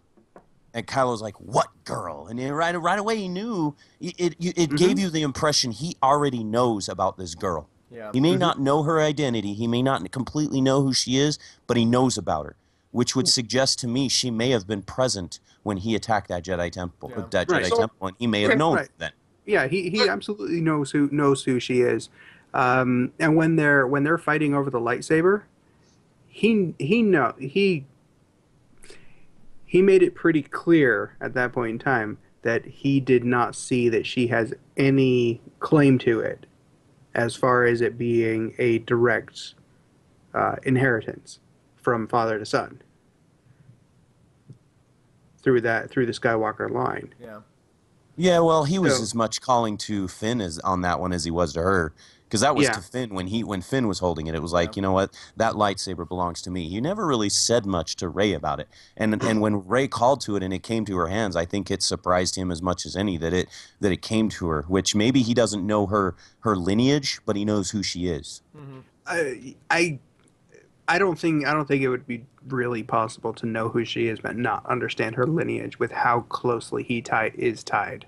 Maybe, yeah. Well, and I do think either way we're going to get we're going to find out real fast, because there's no way that this next movie can go very long without explaining some of that. With explaining some of it. Especially if Luke is her father, you're going to find out pretty quick. Yeah, the second movie's going to start with the hovering around that island thing, and it better just go. Well, it would definitely be the first. It would be so the we're first going Star back Wars to movie the awkward stare? Yeah, well, it would be the first one to start exactly where the last one left off. I want them to go back to that. I want the movie to start with the awkward stare, and I just want Ray to go, so do I talk first? Do you talk first? I don't know, because Oh man, Poe. rewatching all the originals, there's at least like a year, or there's a gap in between each one, because they say, this is what's happened, in the there's long scroll, there's got to be this a is gap. all the stuff that's happening. I do like the current theory floating around that Rey is a Kenobi. Yeah, I've heard that one. Yeah. That's one I actually think fits better than her being a Skywalker right now. If Just she's not a based off- Skywalker, though, I think I'd rather her be a nobody, because Well, I think that goes back to tying too much stuff together. I mean, not that it wouldn't be cool if she was a Kenobi, but I don't know. I've heard that everyone's fixated if she's Luke's daughter too. Who's the mother? If Star Wars has shown us anything, they don't really care who the mother is. Exactly. Or who the father is. Yeah, no. She got what? Padme got like one line of dialogue in the original trilogy. What'd you know about your mother? Sad but beautiful. I don't know. The end. I want the crawl at the beginning to the movie. This last crawl says Luke is vanished. I want the beginning crawl to say Luke has been found. We last left him staring at Rey. Yeah. Oh man. I guess you wouldn't need much of an opening if they pick up right after that. They'll time jump like they always do. I don't know how much, but Oh yeah. How much were they time jumping in the originals? 3 years and then 1 year, I So think. 4, 5, 6. I think it was 3 years from New Hope to Empire, and then 1 year from Empire to. roughly. Because from Empire, They Sounds don't- about right. from Yeah, Empire they to don't Jedi, ever say to Jedi specifically. Knight. Like that was my son kept asking, like, how did he get so good so fast? Like, well, I think there's like a year or two gap from the Empire Strikes Back. There was a great novel that they've scratched from the record called Shadows of the Empire, which explained all that. But now we got to get a new Shadows of the Empire. Oh well. So anything else anybody wants to add about Rey? Other than I really, really like the character. Oh yes. Yeah. Daisy Ridley just killed it. Daisy was phenomenal. Brian wants to know who our favorite characters in the movie were, and our favorite scenes and stuff. So we can use that as transition. Yeah, like you were saying, Kyle, Rey. I fell in love with Rey. She's my new favorite Star Wars character. She's amazing. Mm-hmm. And Daisy Ridley, the camera loves that girl. Every camera loves her. She's this whole new cast is incredibly charismatic. Yes. They really very are. much. Yeah, I liked Finn a lot. He's kind of like the new, Han. He's kind of got the wisecracking jokes and A he's little got bit. some great funny lines. No, Finn is the new Luke. You think he's the Well, Luke? Ray, they're all kind of a little bit of every character. So A little Rey's bit. of Well, Luke, except Han, for and Poe. Leia. Except for Poe. Poe is the new Han Solo. He needs a Wookiee or an Ewok. Well, an Ewok. And Rey was my favorite. I like you guys. She was my favorite. If I had to pick another favorite, I thought Adam Driver as Kylo Ren. So good. I thought, well, he and to me, and see, like I said, go back to the prequels. Anakin, I connected so well with because of how he was. I felt like Adam Driver took that to another level in this, and with his confliction inside and out, trying to And then to have Rey tell him, "You're afraid you're never going to be like Vader," and you could see it in his eyes. That's been his fear all along: is he's never going to be as good as his grandfather. To me, the two of those characters were my favorite to watch in this film, and I'm hoping to watch them interact with each other. Yeah, he did. Yeah. I was glad to see that the cross hilt actually had a use when he was fighting, and he just turned it slightly enough so that the cross guard burned his shoulder. I was like, thank you. I'm glad that you did that. J.J. Abrams put that in as a middle finger to all of the people who criticized that cross guard. Yes, he did. Yes, he did. Ha! I was like, that makes sense. Every lightsaber needs a cross guard now. Yeah, well, I thought I was, as far as the new cast goes, I was genuinely surprised how much I liked them immediately. Like, the first couple scenes that Rey's in, you like her, and the first opening sequence with Poe is amazing. He's great. His whole, like you said, Kyle, am I going to talk? Do you talk? It was just great. It was, and then when him and Finn were together, That's I was really excited. Yeah, that's a buddy cop movie that needs to happen. Those two, that's like the best couple of the year. Well, I on definitely Space think. Couple. Jacket. Well, I definitely think the next movie, while Kylo and Rey are on their Force Awakening journey, those two I think clearly are going to have a storyline together. I would be surprised if Poe does not get way more screen time in the next movie. They should. The lethal weapon of Star Wars. Oh man! I honestly hope that the jacket kind of gets like a little bit of trade off, like for like the next couple of movies. Really, if they can keep that rolling, I'll be happy with that. I saw somebody had posted something about how JJ was obsessed with jackets. In this movie, they talk like Leia wants to know if Han's got a new jacket. They're sharing the jacket. We found a jacket. There was all these jackets. Oh, and even with the Rey scene, like you were saying, like where she's sitting there with the helmet on and she's just sitting there eating and stuff like that. Like there were just a ton of scenes where it kind of made the character seem really cool and more what's the word I'm looking for? Personable. You know. Well, yeah, and I figured I'd like them, but I mean, I was honestly going into it. I was more excited just to see Mark Hamill and Han and Carrie Fisher back and. I guess Harrison Ford, if I'm going to use. Well, you don't really see Mark Hamill. Yeah, well, you see him for a second. I will say, we'll talk about our favorite moments in a moment, but when the lightsaber was flying through the air, I really thought Luke Skywalker was going to be the one catching it. I just was like, I felt like the movie, it would have made no sense, but I felt like that was the moment he was going to show up. You wanted Luke to catch it and then walk up to Kylo Ren and just like bitch slap him. Yeah, I think that was to how good this movie was. Is I did not expect that scene with Rey, what we got. I didn't honestly see it coming. I mean, I knew she was strong, but I did not see that happening. And it was, well, here, okay, let's just move it. The second part of Brian's question is he wants to know what our favorite moment and least favorite moments were. So since I was already talking about it, my favorite moment is by far the lightsaber called to her hand. When it goes right past Kylo and hits her in the hand, I literally almost jumped out of my seat. I was like, woo! This is the greatest thing ever. Matt, what was your favorite scene? Oh man, I couldn't even tell you. Honestly, like the whole movie was my favorite scene. The scroll. the scroll. Yeah. Luke is gone. Yes, I knew it. You know what? To be honest, when that first brass note hits, when the logo comes up on the screen, I mean, they pumped the volume up on that one note, just so everybody in the crowd would go, "Oh my God, this is real!" Like that was not a scene, but a great moment. But yeah, I mean, really, like there's just too many that I can't pick one of my favorite moments from the whole thing. Like it's all great to me. No, and I'm like Matt. But I'll say this: that scene with Rey and Finn getting in the Falcon. Yeah. First of all, she's yelling out, "That's garbage." And then she turns around, we'll take the garbage. But then, like, you're watching this whole scene and she's handling it so well, like the Falcon, because it's all about handling the Falcon and how you do it. And Hannah's always so well with that. But to watch her, my favorite part of that whole scene and maybe of the movie was when the gun has been shot out of whack. And she's flying and she cuts the engines and flips it over so that Finn gets a perfect shot at the TIE fighter to kill it, and then she turns those things on and they're gone. I'm like, dude, I gotta go see it again. Holy crap! I'm of two minds here. So first, there's the Finn and Poe in the TIE fighter. Yes. Yeah. That scene is absolutely brilliant, and the interaction between those two is. I love that so much.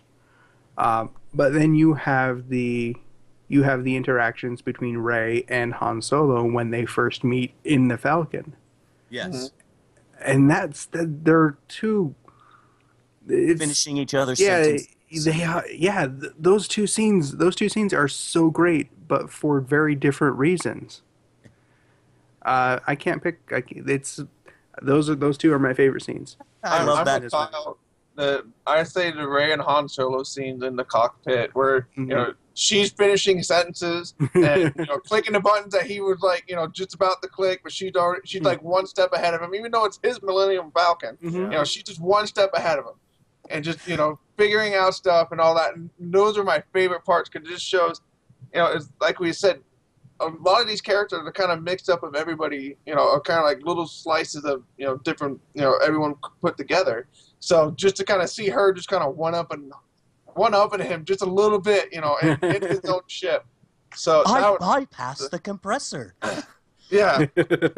Well, even even that part when she's trying to fix it, and she's like, "Not that one, not that one, not that one, not that one, that one." It was so. Their chemistry was amazing. The entire new cast, even with the old cast, when they threw Han in, it was like they put him in at the right moment where you already kind of knew this new cast, you liked him, and just everything fit. The way that the dialogue was snappy.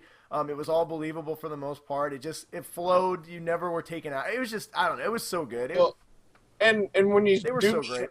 When you do meet them, and they're tossed right into, oh hey, here's someone that Han owes money to, and here's another guy. He's still like the same smuggler for the last 30 years. Oh, I was just gonna pay you. Yeah, well, if we're gonna talk about Han, let's Chris had a bunch of things he wanted us to talk about. Chris from Washington. One of them was Han Solo and Han Solo's death. Obviously, that was a huge moment. But before we talk about his death, just kind of touch base on what you're talking about is, Han was so great in this movie. I think that's one of the things that made his death so hard is that we got Han Solo back. It was Han Solo. Yeah. Yeah. Well, we got Han Solo back. Before that, we saw Han Solo being what he was, the smuggler. Yeah. We got to really see him be the smuggler. He didn't sit up with Leia, become fat and Well, hey, be nice to Carrie Fisher. She is on Twitter right now blasting people for talking about the way she looks. So and justifiably so. I thought she looked fantastic. I thought she did well. I loved Han in this film as well. I loved, in fact, my favorite scenes were the back and forth between he and Chewie. It takes me back to Empire with the whole laugh it up, fuzzball. How great was Chewie in this too? They gave him so much more to do in this movie. Well, and he was funny. Yeah. Like that very scene on the ship where it's like, when have I not paid up? Yeah. The one guy says never, the other guy says twice, and you look at Chewie and you just. He's like, wait a minute, what was the second one? Yeah, they let Peter Mayhew's personality come out a lot more in this than they had previously. Well, and my other favorite quote was on the ice planet where he's sitting there talking to him. He's like garbage. You were you were sanitation or whatever. He's yelling at Finn, and then he looks over at Chewie. He goes, "You're cold." I love that though. He's like, people are counting on us. The galaxy is counting on us. Well, let's just use the Force. That's not the way it works. That's not how the Force works. It was great to see him being the guy who knows about the Force. The New Hope, he's this total non-believer, and now he's kind of the old wise man when it comes to everything about the Force. And it was, I don't know, it was it was so good. Han was so great in this, and that it was harder the second time watching him die than it was the first time because I knew it was coming. I mean, I knew it was coming the first time, kind of. But you really did. But if you were paying attention at all, you could see it coming a mile away. By the way, it's Leia's fault. When she said, "Bring our son back," you knew he was dead. Yes. Well, and as any parent knows, when you try and tell your kid not to do something, they're gonna keep doing it. And how great was it? He says Ben in that father voice. It was a straight dad voice. Ben, turn around. Yeah. And you don't need that mask. Take it off. Yeah, and he immediately stops and turns around. He's like, you can almost see him kind of cowering a little bit. Like, crap, it's Dad. He caught me. Got me playing with my toys. My son is 9. He's the same age I was when I saw Return of the Jedi. And I took him back the second time, and I sat next to him, and we got to that scene with Han. He links his arm in with mine. He's like, "Dad, I don't like this scene. I'm going to cry because Hannah's going to die, and I don't like this scene." And we cried together through it. We just kind of held each other and cried together through it. The second time for my son. So it's like, no, it was perfect. And I thought Harrison Ford's additions to this movie were on par and perfect. I thought the way they cast this movie was great because they brought in the old cast, but they played a secondary, even as good as they were, a secondary nature to the new cast, and they didn't overshadow them once. Not at all. For all the things that we loved that Han did in this movie, we still did not lose sight of who the real cast of this show was. Well, the cool thing about that new cast too is, I mean, Oscar Isaac is in pretty much every movie that's coming out this year. Yeah, he is. But I mean, like his face changes in everything he does, and really the rest of all the new cast are all, like Attack the Block is one of my favorite movies. So Finn was kind of familiar to me, but they're not faces that you've seen do a lot of other stuff, at least for me. And so it wasn't like, okay, yeah, we're watching Harrison Ford step back into Han. As cool as that was, like they all had to bring their own thing to it, and they all just nailed it. Like everybody did a perfect job, I think, of bringing new characters to it.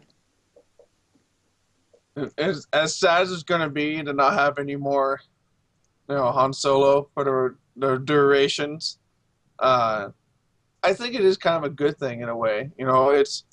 It's opening leaving a lot of room for someone to fill in that void. Well, it's leaving the room, and it's not doing it in a, hey, we're the old generation passing the torch to the young generation way. It's they're their own people. Well, and there's still a lot of people left. You still got a lot. There are, yeah. And I gotta commend the filmmakers here. It takes balls to kill a main character, and it takes balls to not only kill a main character, but to kill the most popular character. Well, and not even that, an iconic character. Yeah. I mean, seriously, Han Solo, everyone knows who Han Solo is in the world. Oh yeah. When this movie was, when we were a year away from this movie, I'm pretty sure I had said a couple of times, I don't care who they kill, as long as they don't kill Han Solo, because that would piss me off. Because that's the one person you can't kill, and they did. And they did it in a way that fit the movie. You didn't feel robbed. You didn't feel cheated. Yeah. You felt like you hated it, but at the same time, it had to happen, and it fit the narrative. It fit the story. It made sense. It was handled well at the same time. Oh yeah, it was handled very well. Yeah.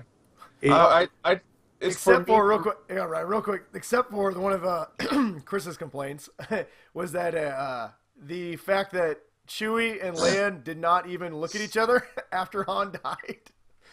That has been a sticking point for a lot of people, saying that that's the thing they hated the most about the Han death, is that Leia and Chewie never, the two people that were impacted the most in the entire universe by him dying, didn't even bother saying hi when they landed after the fact.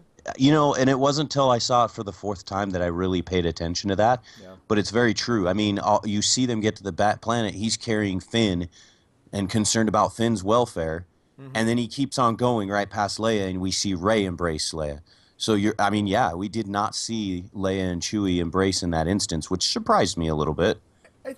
I do think I would have liked to see I didn't want the movie to end on a negative note, and it would have had you had this big Han death ceremony, which we all I think a lot of people would have kind of enjoyed a little bit. But I think maybe the next movie we might get a little more memorandum of Han a little bit. And I think the fact that you didn't see that until your fourth watching kind of says all it really needs to say about nitpick. Yes. To it too. Yeah, exactly. It's something that didn't really need to happen. But really, can Leia even understand Chewbacca at this point?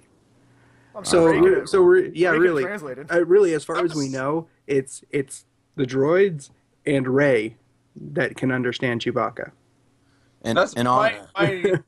My son has asked me numerous times, why can't he just not growl and speak, other stuff?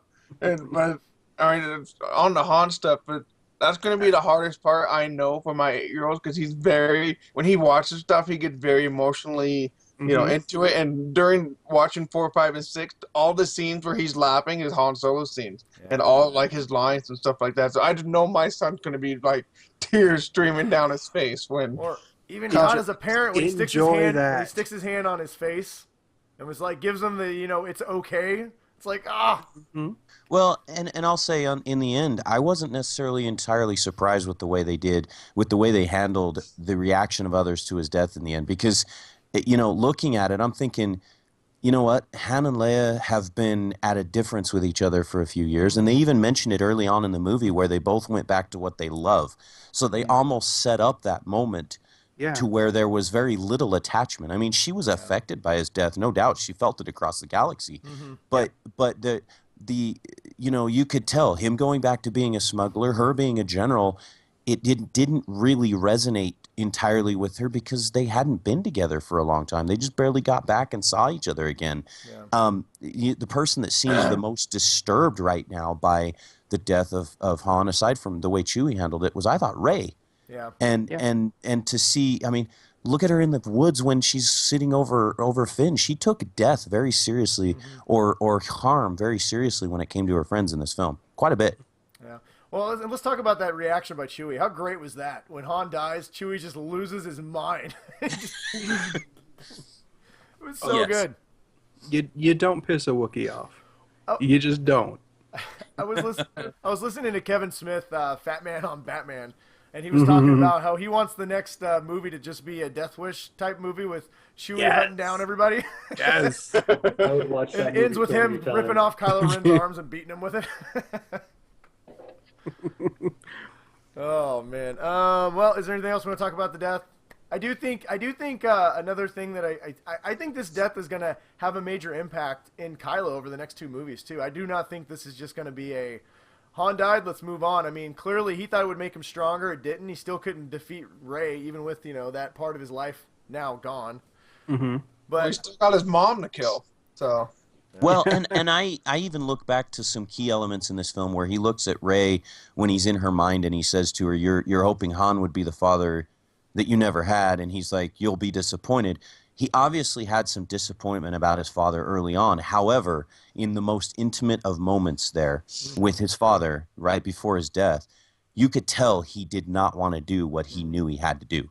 He didn't want to kill. He didn't want to kill him. He knew what his father meant to him, and regardless of what differences they had against each other, it wasn't the easiest for him to do. Well, and I think it was important too. They did a good job of not having him go full dark side after killing Han. You know, they didn't make Anakin when he killed the younglings and eyes turned Sithy and he went crazy. You know, there was definitely, and his Mace Windu moment. You know, there was definitely a moment where you saw him go from good to bad, and he's just like, all right, I'm pledging myself to dark side, and there's no good left in me. You know, Kylo, you didn't see that. His eyes didn't turn all Sithy, and he still was very much conflicted. You could see the conflict in him, and you know, I think that's going to be a reoccurring thing, and I do think that, you know, it sucked that Han died, but his death, I believe, is going to be a major part going forward for this character's growth and his development. I agree. Alan, I think what Alan said earlier is that it seemed like Kylo is kind of there's not really a Jedi and there's not really a Sith. There's the light and the dark. There's a lot of gray area, and I think that what the series might be going forward, at least until Luke, you know, actually starts establishing some kind of Jedi, that there's going to be a lot of gray area. So, at least in terms of the Force. Well, the last couple of things we got from Chris was he wanted us to talk a little bit about he was a little disappointed with Captain Phasm, and also he very much enjoyed the First Order, and he kind of thought they were almost more brutal than the Empire. So I guess we touch base on those last two things. But is Captain Phasm going to be the new Boba Fett? Yes. Yeah. Yeah. And those silly trash compactors. I mean, you know, I don't know. That was amazing. That was hilarious. Yes. We get to look forward to seeing, or maybe they're not even going to explain it or show how she manages to escape. But she's got to escape. She's got to get out of there because isn't she signed on for the next movie? Yeah, well, they've already said, I think the Kathleen Kennedy's, somebody asked her, but she said that she's in the next two movies, so, or at least the next one. So. And for everybody that wanted to complain about how easily she gave in and how easily it happened there, you know what? All you got to do is go back to Return of the Jedi and Boba Fett, where? Well, and he ends up in the Sarlacc pit for one of the silliest scenes you could ask for a death of a guy like that. But you know what? It is what it is. I had no issues with it, and in fact, I thought the humor of the scene was perfect. Yeah. And you know, knowing she's going to be back, hey, let's take it for what it's. Let's go with it. I didn't have a problem with that at all because she's a badass. She's not an idiot. No, she was outgunned. She was Yep. disarmed at that point. It was that. I mean, And she knew who was in charge. Yeah. I'm in charge. Yeah. I'm in charge. Yeah, she knew who was in charge, and she also knew. I mean, it's for her, from her perspective, there was no way that what they were trying to do was going to work, so it didn't really matter. Yeah, sure, I'll lower the shields. It's not going to do you any good anyway, but sure, why not? Well, and how much screen time can you give to every character? I mean, honestly. You can't give screen time to every character.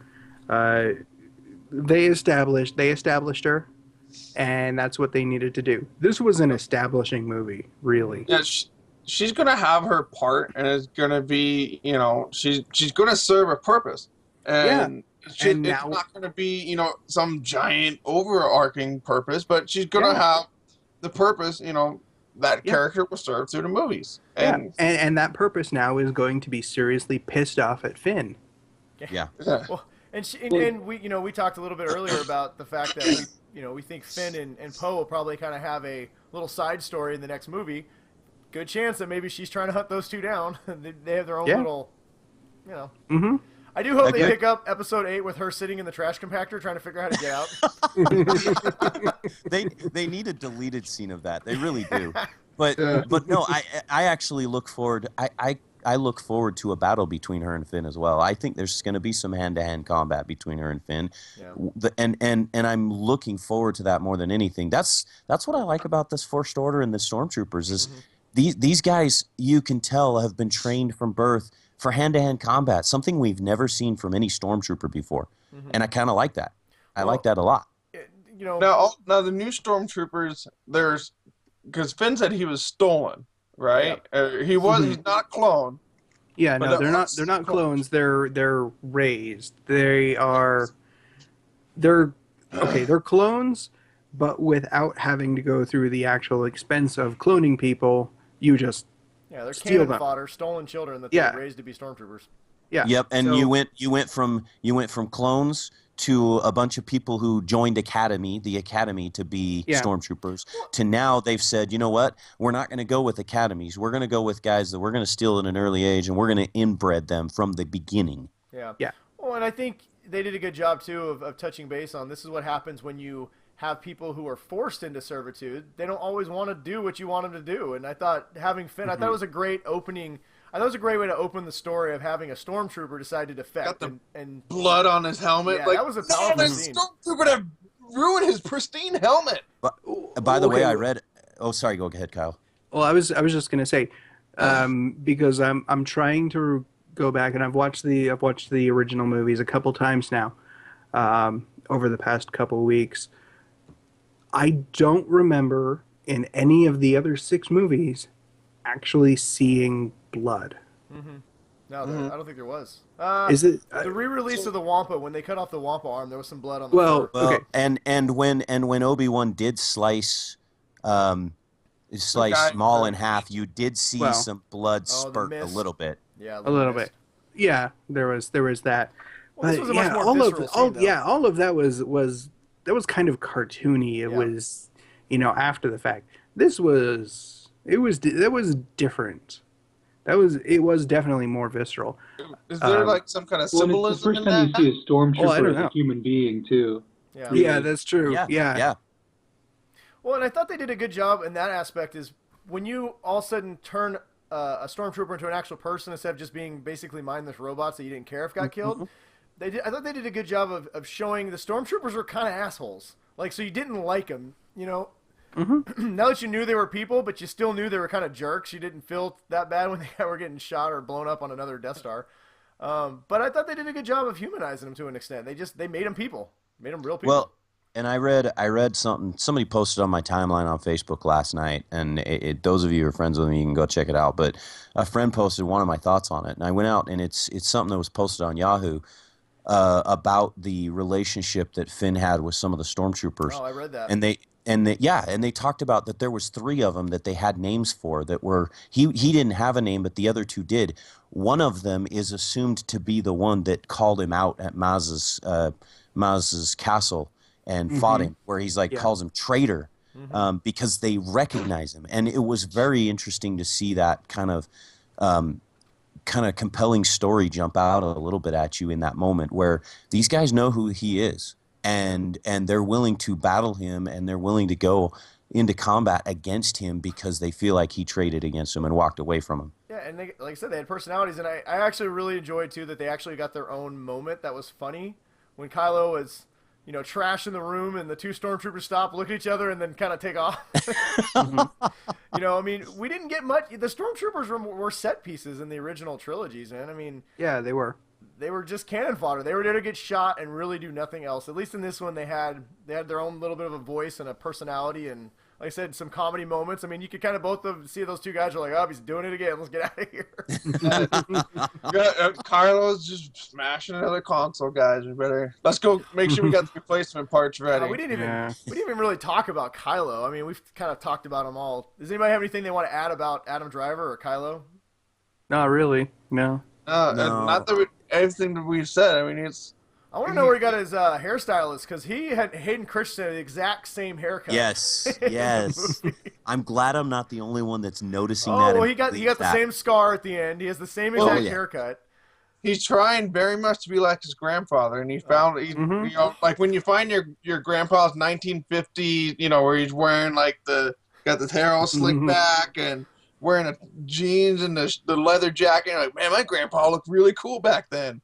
Yeah, that's probably what he did. Well, he's, for good or worse, becoming Anakin Skywalker or Darth Vader. I'll give him that. So last little thing before we start wrapping it up, the First Order clearly is the new Empire. What do we think about them? Did we like him as much as the Empire? Did we like him more? Was that a good transition from the Empire to the First Order? I think that a logical one. It's a logical transition. I also think the First Order, you can wrap it up all in 2 words: General Hux. Yeah. It was perfect. It was perfect. Dude was twirling an evil mustache, man. Right? Great. No, I thought they did an excellent job with the First Order, because you saw with the Empire there were plot holes. Or not plot holes, but holes in their kinks in their armor and whatnot. And there's nothing wrong with that, because the Emperor was the most powerful, power and supernatural ability in the galaxy, and so you didn't need a lot with them. I like the fact that they're a new order, that they're very super independent on themselves and what they can do, and they're advanced. I liked seeing the fact that we're 35 years ahead of time, and they're advanced. They're super advanced in their abilities and their combat and everything they did. I thought it was perfect. They got a trooper that can fight with Jedi. Yeah. It was a lightsaber. I mean, Stormtroopers didn't have anything close to that. How much do we feel that they were destroyed with the base, the Starkiller base? Do you think we're going to see in the next movie a lessened First Order, or do you think that was just one of many bases that they had kind of floating around? I think that was one of many bases. Yeah, that was one of many. That was probably their biggest one, but they clearly had a lot of resources. Well, and things I've read, I have to agree with that too. Things that I've read, I believe that they are scattered about the Outer Rim a bit, and that they have different locations, much like, and we saw the New Republic destroyed in the film, but or at least one of the bases of the New Republic. When Mon Mothma set it up, she set it up as something that pops around. They don't have the same location, so I think both the First Order and the New Republic are set up to kind of jump around. You've got different locations. Do we know what planet that was? Has they said? Yes.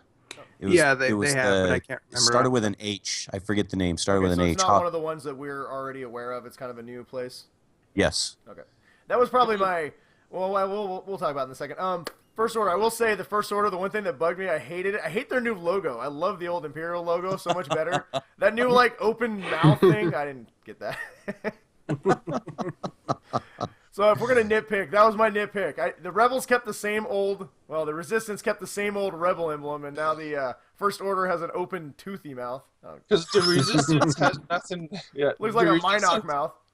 Yeah, the Resistance is not a part of the New Republic, right? They're a separate. Right. No, they are, but they're like so.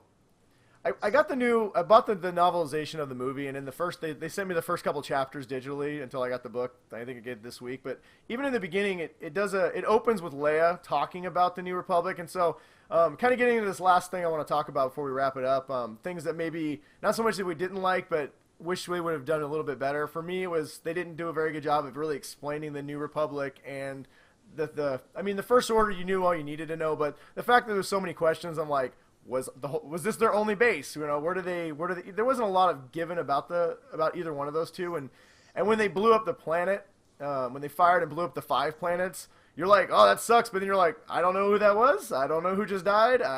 Everybody in the galaxy kind of was like, well, that sucks. Now we gotta go blow this thing up, and nobody really seemed to care all that much. Yeah. So, but in the book, they do a good job of explaining how the New Republic isn't an army anymore. They have a fleet, but they're not actively fighting things. So Leia petitioned to get like a special forces unit, like a resistance. That's why it's called a resistance, put together of volunteers, people who want to fight against, specifically to just fight the New Order, which is why the First Order, which is why they don't have a lot of ships, they don't have a lot of supplies, because they're not really a big army. They're just kind of a special, kind of a hit and run type tactics. Well, there's been like a peace agreement or something, and Yes. so that's why the First Order is, kind of being like, Germany, back in the day, where they're like, well, we're just gonna keep, we'll build up stuff and just wait until you guys tell us to stop. Well, and I've heard it referred to as much like the Cold War, where you had two sides that neither one really wanted. I mean, they continued to show their big guns, but didn't do anything. But I think back to what you said, Brian. I think this goes directly back to Mon Mothma. She did not believe in violence, and when she tried to set up the New Republic, it was based on peace. They did not want a war because they felt like it was vastly reaching across the galaxy to all the systems and planets. And so the New Republic was set up to avoid violence and whatsoever. And the resistance, you're right, Leia stepped in, said, no, this is what I want to do because I want to do it. And so whether the New Republic wanted it or not, they felt inclined to, under the table, if you will, support the resistance with money. And that's what they did. Yeah, and which is why at the end of the movie, when they send their whole fleet, it's like 12 X-Wings. And you're like, right. What? Why are you sending 12 X-Wings to blow up this planet? That was so sad. Yeah. It was so sad. Oh, they've only got 12 X-Wings. I know. But I will say on the second viewing, one thing that was really...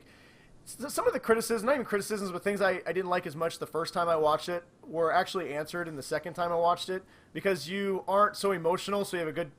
you're able to see where they're going with it instead of just, just being like, hey, I'm seeing cool stuff.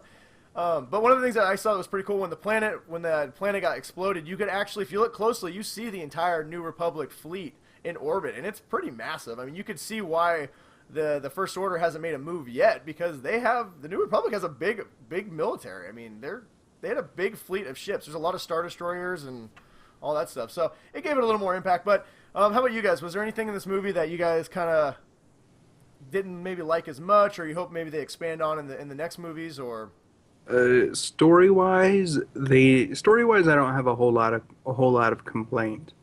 There are elements I think they could have expanded on better. I mean, really, it would have been very easy to add a couple pieces of dialogue to explain what was going on with R2-D2. Yeah. Rather than forcing your audience to kind of put those pieces together. He was in a robot coma, Kyle. He was in a robot coma. Yeah, he was in a robot coma, digging through the old Empire archives, trying to piece together the map to that Jedi temple. Really, we shouldn't have to work that hard as an audience to piece that together. Yeah.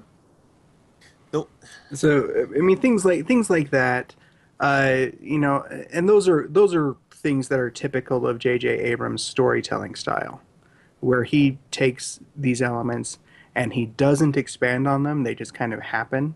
It makes sense if you put it together, but you have to put it together by doing your own detective work outside the film or the show. Really, my only serious criticisms of the film, the constant use of handheld camera and not using enough just fixed focal length. We don't need to zoom in on everybody's face that much. We don't need that many tight shots. With you on that, Kyle. You're more than welcome to. Fight. You're more than welcome to. I got lightsabers. No. I really like dynamic camera work, but I don't want an entire film of just that. I want every now and then I want a static shot so I can see what's going on. I don't want the camera to keep moving around on me. That makes me feel a little crazy sometimes. Matt, I'm curious your thoughts on it, though. Yeah, I want to I'm very hear what Matt curious. says about that. Well, I think so. I know Kyle's done some stuff with film, and I do film when I have time. But one of the things that I really try and shoot for when I'm shooting stuff is I never want the camera to be still. It doesn't all have to be like Bourne Identity kind of stuff. Like, the camera doesn't always have to be shaking and running and stuff. But I mean, really, I feel like movement in every shot adds something to any scene. Locked shots to me are kind of just, they have their place. Right. But my ideal movie doesn't have any. Right. And yeah. What I should clarify is when I say a fixed camera, I don't mean static. I just mean a simple pan, or small camera movements or tracking shots. But I thought there was a lot of those though. Like there's the big one from the first preview with the broken down destroyer in the background. I mean, that's this beautiful long tracking shot across this vast open expanse of land. right. But there's quite a few of those smaller kind of shots too. And you're right. I mean, a lot of times if there's dialogue or something going on, the camera is very tight and it's kind of kinetic. But a lot of the more, when they're trying to establish scenes and stuff like that, there's a lot of kind of slower movements and pans and more traditional kind of stuff. I thought it was a good mix.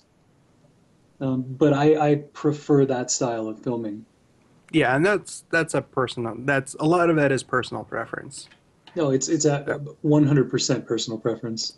Yeah. And I will say this: if I had one complaint about it, going on what you guys are talking about, was I felt like there were too many close-ups of characters when I felt like they could pan out a little bit and allow you to see what's going on around them. Because I mean, and if you want to talk about what you guys are talking about, I mean, I even go to the scene where they're flying the Falcon. My favorite scene of all of Star Wars is in Empire Strikes Back, when Han says, "We'll just have to outmaneuver him." And the best scene of any scene with the Falcon was watching him put a quick thrust and drop down between the two Star Destroyers to get away. And you watch Rey do some of the similar shots, but then I felt like they zoomed in on it to watch it and then zoomed back out, which kind of bugged me a little bit if I want to get nitpicky. But for me, it was just the characters themselves. You know what? I don't need an in-your-face camera shot. Please back away and let me see what's going on around them as much as I'm seeing that. It's almost like they're forcing me to have to see the emotion on that character's face. And I felt like there's a few scenes. I felt like there's a few scenes where that's necessary, but I didn't think they needed to do it all movie long. Yeah, I definitely think this movie, JJ wanted you to fill this was more of a character. He cared about the universe as a whole, but this was a character-driven type movie is what he wanted. He wanted us to buy into these new characters and care about them. And I think some of that makes sense when you look at the impact of Han dying, of some of the big moments in this. I think he wanted you to feel that, so I think that's why he constantly was zooming in on everybody. And like we said, the camera loves Daisy Ridley anyway, so I mean, it was yeah. I can see as a director, it'd be hard to not always have her in shot. She's just great, but yeah. Well, guys, look on the bright side. The Russo brothers are going to shoot the next 2 Avenger movies in 100% IMAX cameras. So if that does well, we may have nothing but IMAX cameras going forward. Yeah, I say the one thing I wanted more. I was expecting more lens flare from JJ. And, Hit the one that was perfect. disappointed. There was, don't be, because you're going to go back and watch it, and you watch for the lens flares, because he snuck more lens flares in than you realize. They're just smaller. Yeah, if you watch for it, it's there. It's there, yeah. It's there in probably about half the shots. There's some form of lens flare. Oh, man. So if I can step back for a sec to the close-ups on the faces, I think it works for me because, I mean, ultimately, when you think about Star Wars, what we're watching is a space western. Or, at the very start of this, somebody mentioned that, Lucas borrowed very heavily from Kurosawa. Yeah. But all of his samurai movies are just westerns redone in Japan. Yeah, they are. And so if you look at kind of the ultimate, like what you picture for the big spaghetti westerns is Sergio Leone stuff. And I mean, the guy was notorious for towering, screen tall, just pictures of people's faces. And so I think a lot of the super close-ups and stuff, it's a nod to that. I mean, again, back to one of the shots that was in the trailer, when Finn, the shot where he stands up and it's just the desert background that's out of focus, but it's mostly just his sweaty face in front of the camera. Mm-hmm. I mean, that's your classic, just Western establishing character shot. Like all you have to focus on is that character and what he's going through, and then kind of the vague idea of everything else that's in the background. Well, and even look at all the marketing, promotional like posters and stuff. They're all of the characters' faces. Right. Mhm. No. So. And, yeah. No, agreed. Well, Ryan, how about you? Was there anything you didn't like about this? Or wish was better? You guys pretty much touched it, like the tight, just straight character shots. I mean, it was hard to find something to nitpick about this Yeah. movie. Yes, it was. Oh yeah. It's freaking Star Wars. I mean, All right, well, you want Star Wars, and Yeah. I got Star Wars, so I don't really have too much to complain about, honestly. yeah, I'm with you. It was, there wasn't, and people, these are all just nitpicks. There's always two sides of the coin. We tried real hard to find something, but I don't know. I love this movie start to finish. I'm gonna watch it 100 times at least. I guarantee. Absolutely. Um, I will also say this, Brian, and because you know this, for those who listen to Idiots Array, we push a lot of the other mediums. I mean, and if I were to suggest anything to anybody, Kyle, you're talking about the story. Maybe we don't get enough in this. I think what Disney's trying to do right now is they're allowing, and the story group, particularly with Lucasfilm, they're allowing for this story to be told across multiple mediums. And, Yes, they absolutely are. if anything, if you have not picked up a comic book, and I say this because I laugh at Brian the other day who tweeted out to me about this, but if you have not picked up any of the comic books, you need to. If you haven't picked up the short stories, I've read them all, you need to. The same thing with the in-between novels, because they're all canon, and they will answer questions, they will give you backstory, and they will only embellish what we're already getting on the screen, and it's perfect. Right. My only, like I was saying, my only complaint there, I love the embellishment, I love the expansion, but I don't want to turn to other material to explain what I just saw. yeah. Right. Yeah. Well, And if you have to read something that has nothing to do with Force Awakens, read the Darth Vader comics, because Brian and I read the first one. so There good. you go. First one, and we both just, oh my god, it's so good. It's one of the best comics I read last year, and that was just the first issue. I got that one for Christmas, Ryan. Well, if you're going to read it, read the Star Wars one too, because now they've crossed over and they're doing Vader Down, where the two of them are combined. It's perfect. It's a wonderful companion to the them all. original trilogy. Read them all. Prepare to be bankrupt because they are so good. You're going to buy them all. There's You're so welcome, much Brian. Star You're Wars. I'm going to send you a bill, Alan. If you really want to know, fill in gaps, like Alan said, in Star Wars, Disney is a marketing, they know what they're doing. And there is so much stuff out there. I mean, just tons of stuff. So if you want to fill in the gaps, you can. It's going to cost you. That Yeah, says be a lot prepared, coming 'cause from... once you start, you will forever down this path will dominate your destiny. Well, it says a lot considering I never got into the EU as a kid. I didn't want to. I wasn't interested because I felt like all I ever needed was the movies. And this is completely different. For those who have always felt maybe like the EU should have been canon and wasn't, now you're getting it. Now you're getting everything that's being released as canon. So enjoy it. Yeah. Well, plus we'll probably never get the Yusong Vong, which is a good thing. So. Well, we've already kind of ran longer than I thought we would, but considering how much we love this movie, I should have expected we were going to have a long show. Just kind of in closing thoughts, I figure we'd talk about what we want to see maybe going forward, maybe not specifically exactly what we're expecting, but what we'd like to see for the next movies and in the future of Star Wars. I want more than 2 Jedi.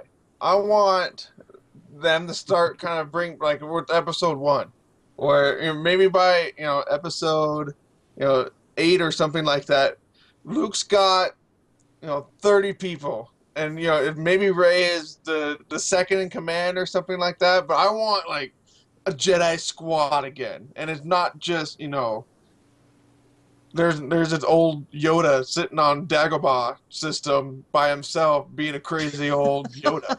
So, I would like to see more of that. Alan? I'm not sure what I want to see.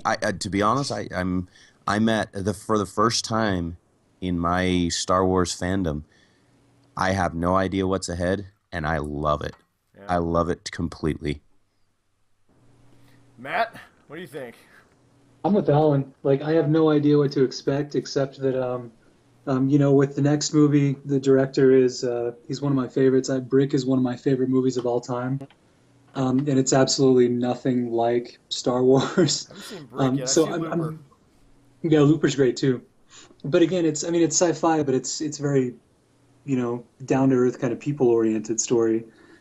So I'm really curious to see how he takes on this massive, space epic, and what he does with it. And I know a lot of people. I've seen a little bit of buzz online about people are curious as to how weird he's going to make it. Mm-hmm. I don't think he's going to make it weird, but I'm really excited to see how he pulls it off compared to how J.J. Abrams did. Yeah. Kyle? I don't know at this point.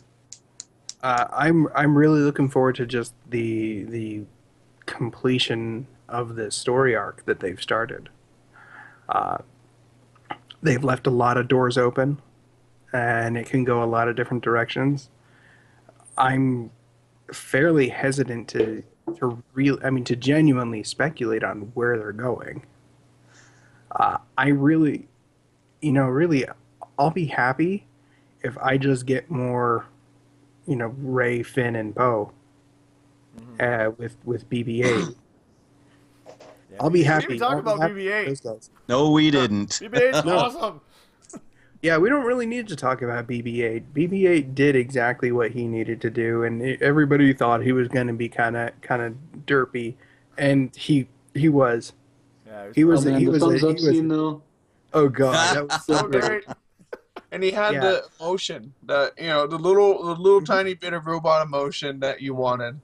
Mhm. It was perfectly done. Well, yeah, Oh, and by the way, for everybody who thought that he was CGI, Yeah. there's a bit of pie in people's face right now I think hello. my favorite. Yeah. Yeah, I think my favorite BB-8 scene was probably when him and Finn are going at it. He's like, "Tell him to, give me the base, give me the base."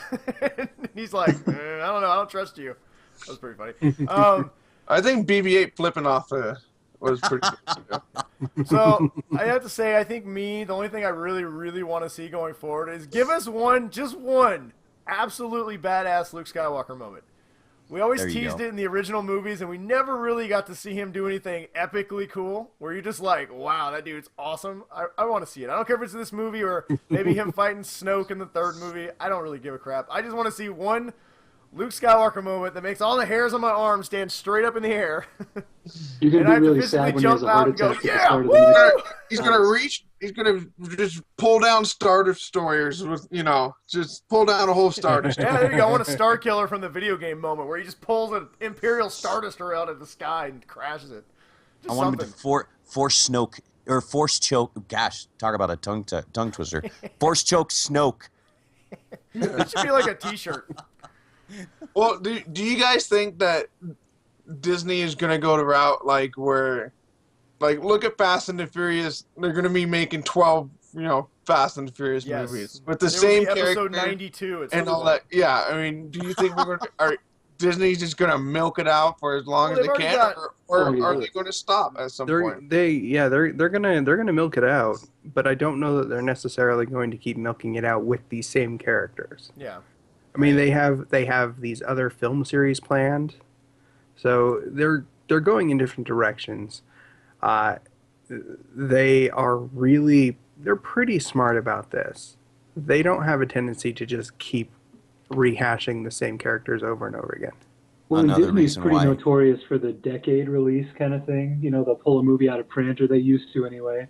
Yeah, And 10 years later, they'd re-release it. And so, I would think that, there's going to be the spin-offs that are just probably continual.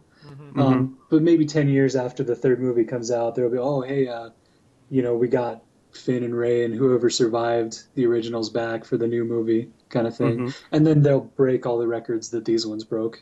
Well, I also think you could go in the direction of almost the Knights of the Old Republic. You could seriously end this trilogy and then start a new trilogy 1,000 years ago. Yeah. All in the of future. this is another reason why George sold it to Disney. I mean, the genius of what George did. I mean, he put it in the hands of a marketing giant that knows exactly what they're doing. Well, You mean those white slavers? those damn white slavers. Well, look on the bright side. All of us Star Wars fanatical fans are going to get so much new stuff. I'm just happy that Star Wars is officially back. I mean, it was almost to the point where it wasn't dead, but it was becoming irrelevant. And, you know, Disney has the Force really did awaken, and so did their pocketbooks. And we are all going to get so much new content, whether we want to or not. People, if you don't like Star Wars, well, too bad. You're going to get a whole shit ton of it over the next 20 years. I hope Disney loves money so much that they finally release the original versions remastered. And that's a whole other bag of worms, and that they have to work out deals with Fox. Yeah. And it's probably going to be quite a while, depending on whether or not they have to work out deals with Fox only on one of them. Well, they have to. There were also contractual clauses when Lucas sold it, that they wouldn't be allowed to do that.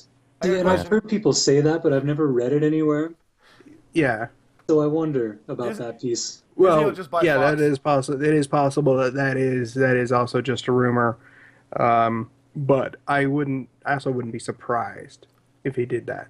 So how long till they remake the prequels? They shouldn't remake them. They shouldn't remake them. Well, they shouldn't remake most of what they remake, though.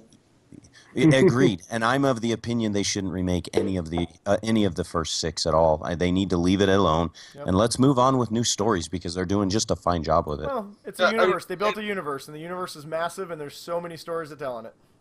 And I asked my old before we started watching 4, 5, and 6, like, well, there's a 1, 2, and 3, and you know it tells you the story about how he became Darth Vader. Because my son kind of had an idea and stuff. No, I don't care. It's like I'm watching the Clone Wars on Netflix. He's been watching all of those, so he's been pretty fine with not having to rehash the prequels whatsoever. Yeah, you don't need the prequels. Episode 1 didn't really serve a purpose at all, really. It made some money. Did. I'm going to be in the minority here, but that's okay. Sure did. We got Darth Maul and then immediately lost Darth Maul. Yeah. We got Count Dookie instead. We got a pretty awesome end fight scene, and that's it. We also got one of the most central characters in the galaxy to this point, Qui-Gon Jinn. Yeah, he was great. All right, well, listen, we could probably have a whole other show. If you guys want to do a once a couple months Star Wars special, we can talk about Star Wars forever. But, all right, final thoughts. Anything else you guys want to add about The Force Awakens? Anything we missed or you want to talk about? If you haven't seen it, go see it. Yeah, go see it. If you were hurt by the prequels, like a lot of people were, stop it. This goes a long way to heal those wounds. Yeah. Stop it. Yeah. The prequels aren't that bad. I mean, they're not good, but they're still kind of fun. Show me on Batman where the prequels touched you. It was right. Okay, so it was right down. You gotta turn them around. There. There you go. And now we've suddenly gone down awkward lane. Oh, all right. Well, on that note, well, guys, everyone, thank you for joining me and Ryan on the show tonight. We appreciate you guys being here. Hope you guys had a good time. Everybody who's listening, thank you for joining us for our 2-hour plus show. But like I said, we love Star Wars, and we probably could have talked for 5 hours, really. Little show note: me and Ryan will be back with more Geek Dad episodes in a couple weeks. So if you're dying to get some more of those, we'll be coming back soon. Hopefully, new and improved and even more awesome, which I know is hard to do because the show is already like at the pinnacle of awesomeness. But please come back, and we've got some cool stuff planned for you. So on that note, thanks everybody. May the Force be with you. And we got some intro music. Nope, hang on, not that one. This one. There we go. That's better. Lightsaber time. I need my lightsaber. Ow! It's so big.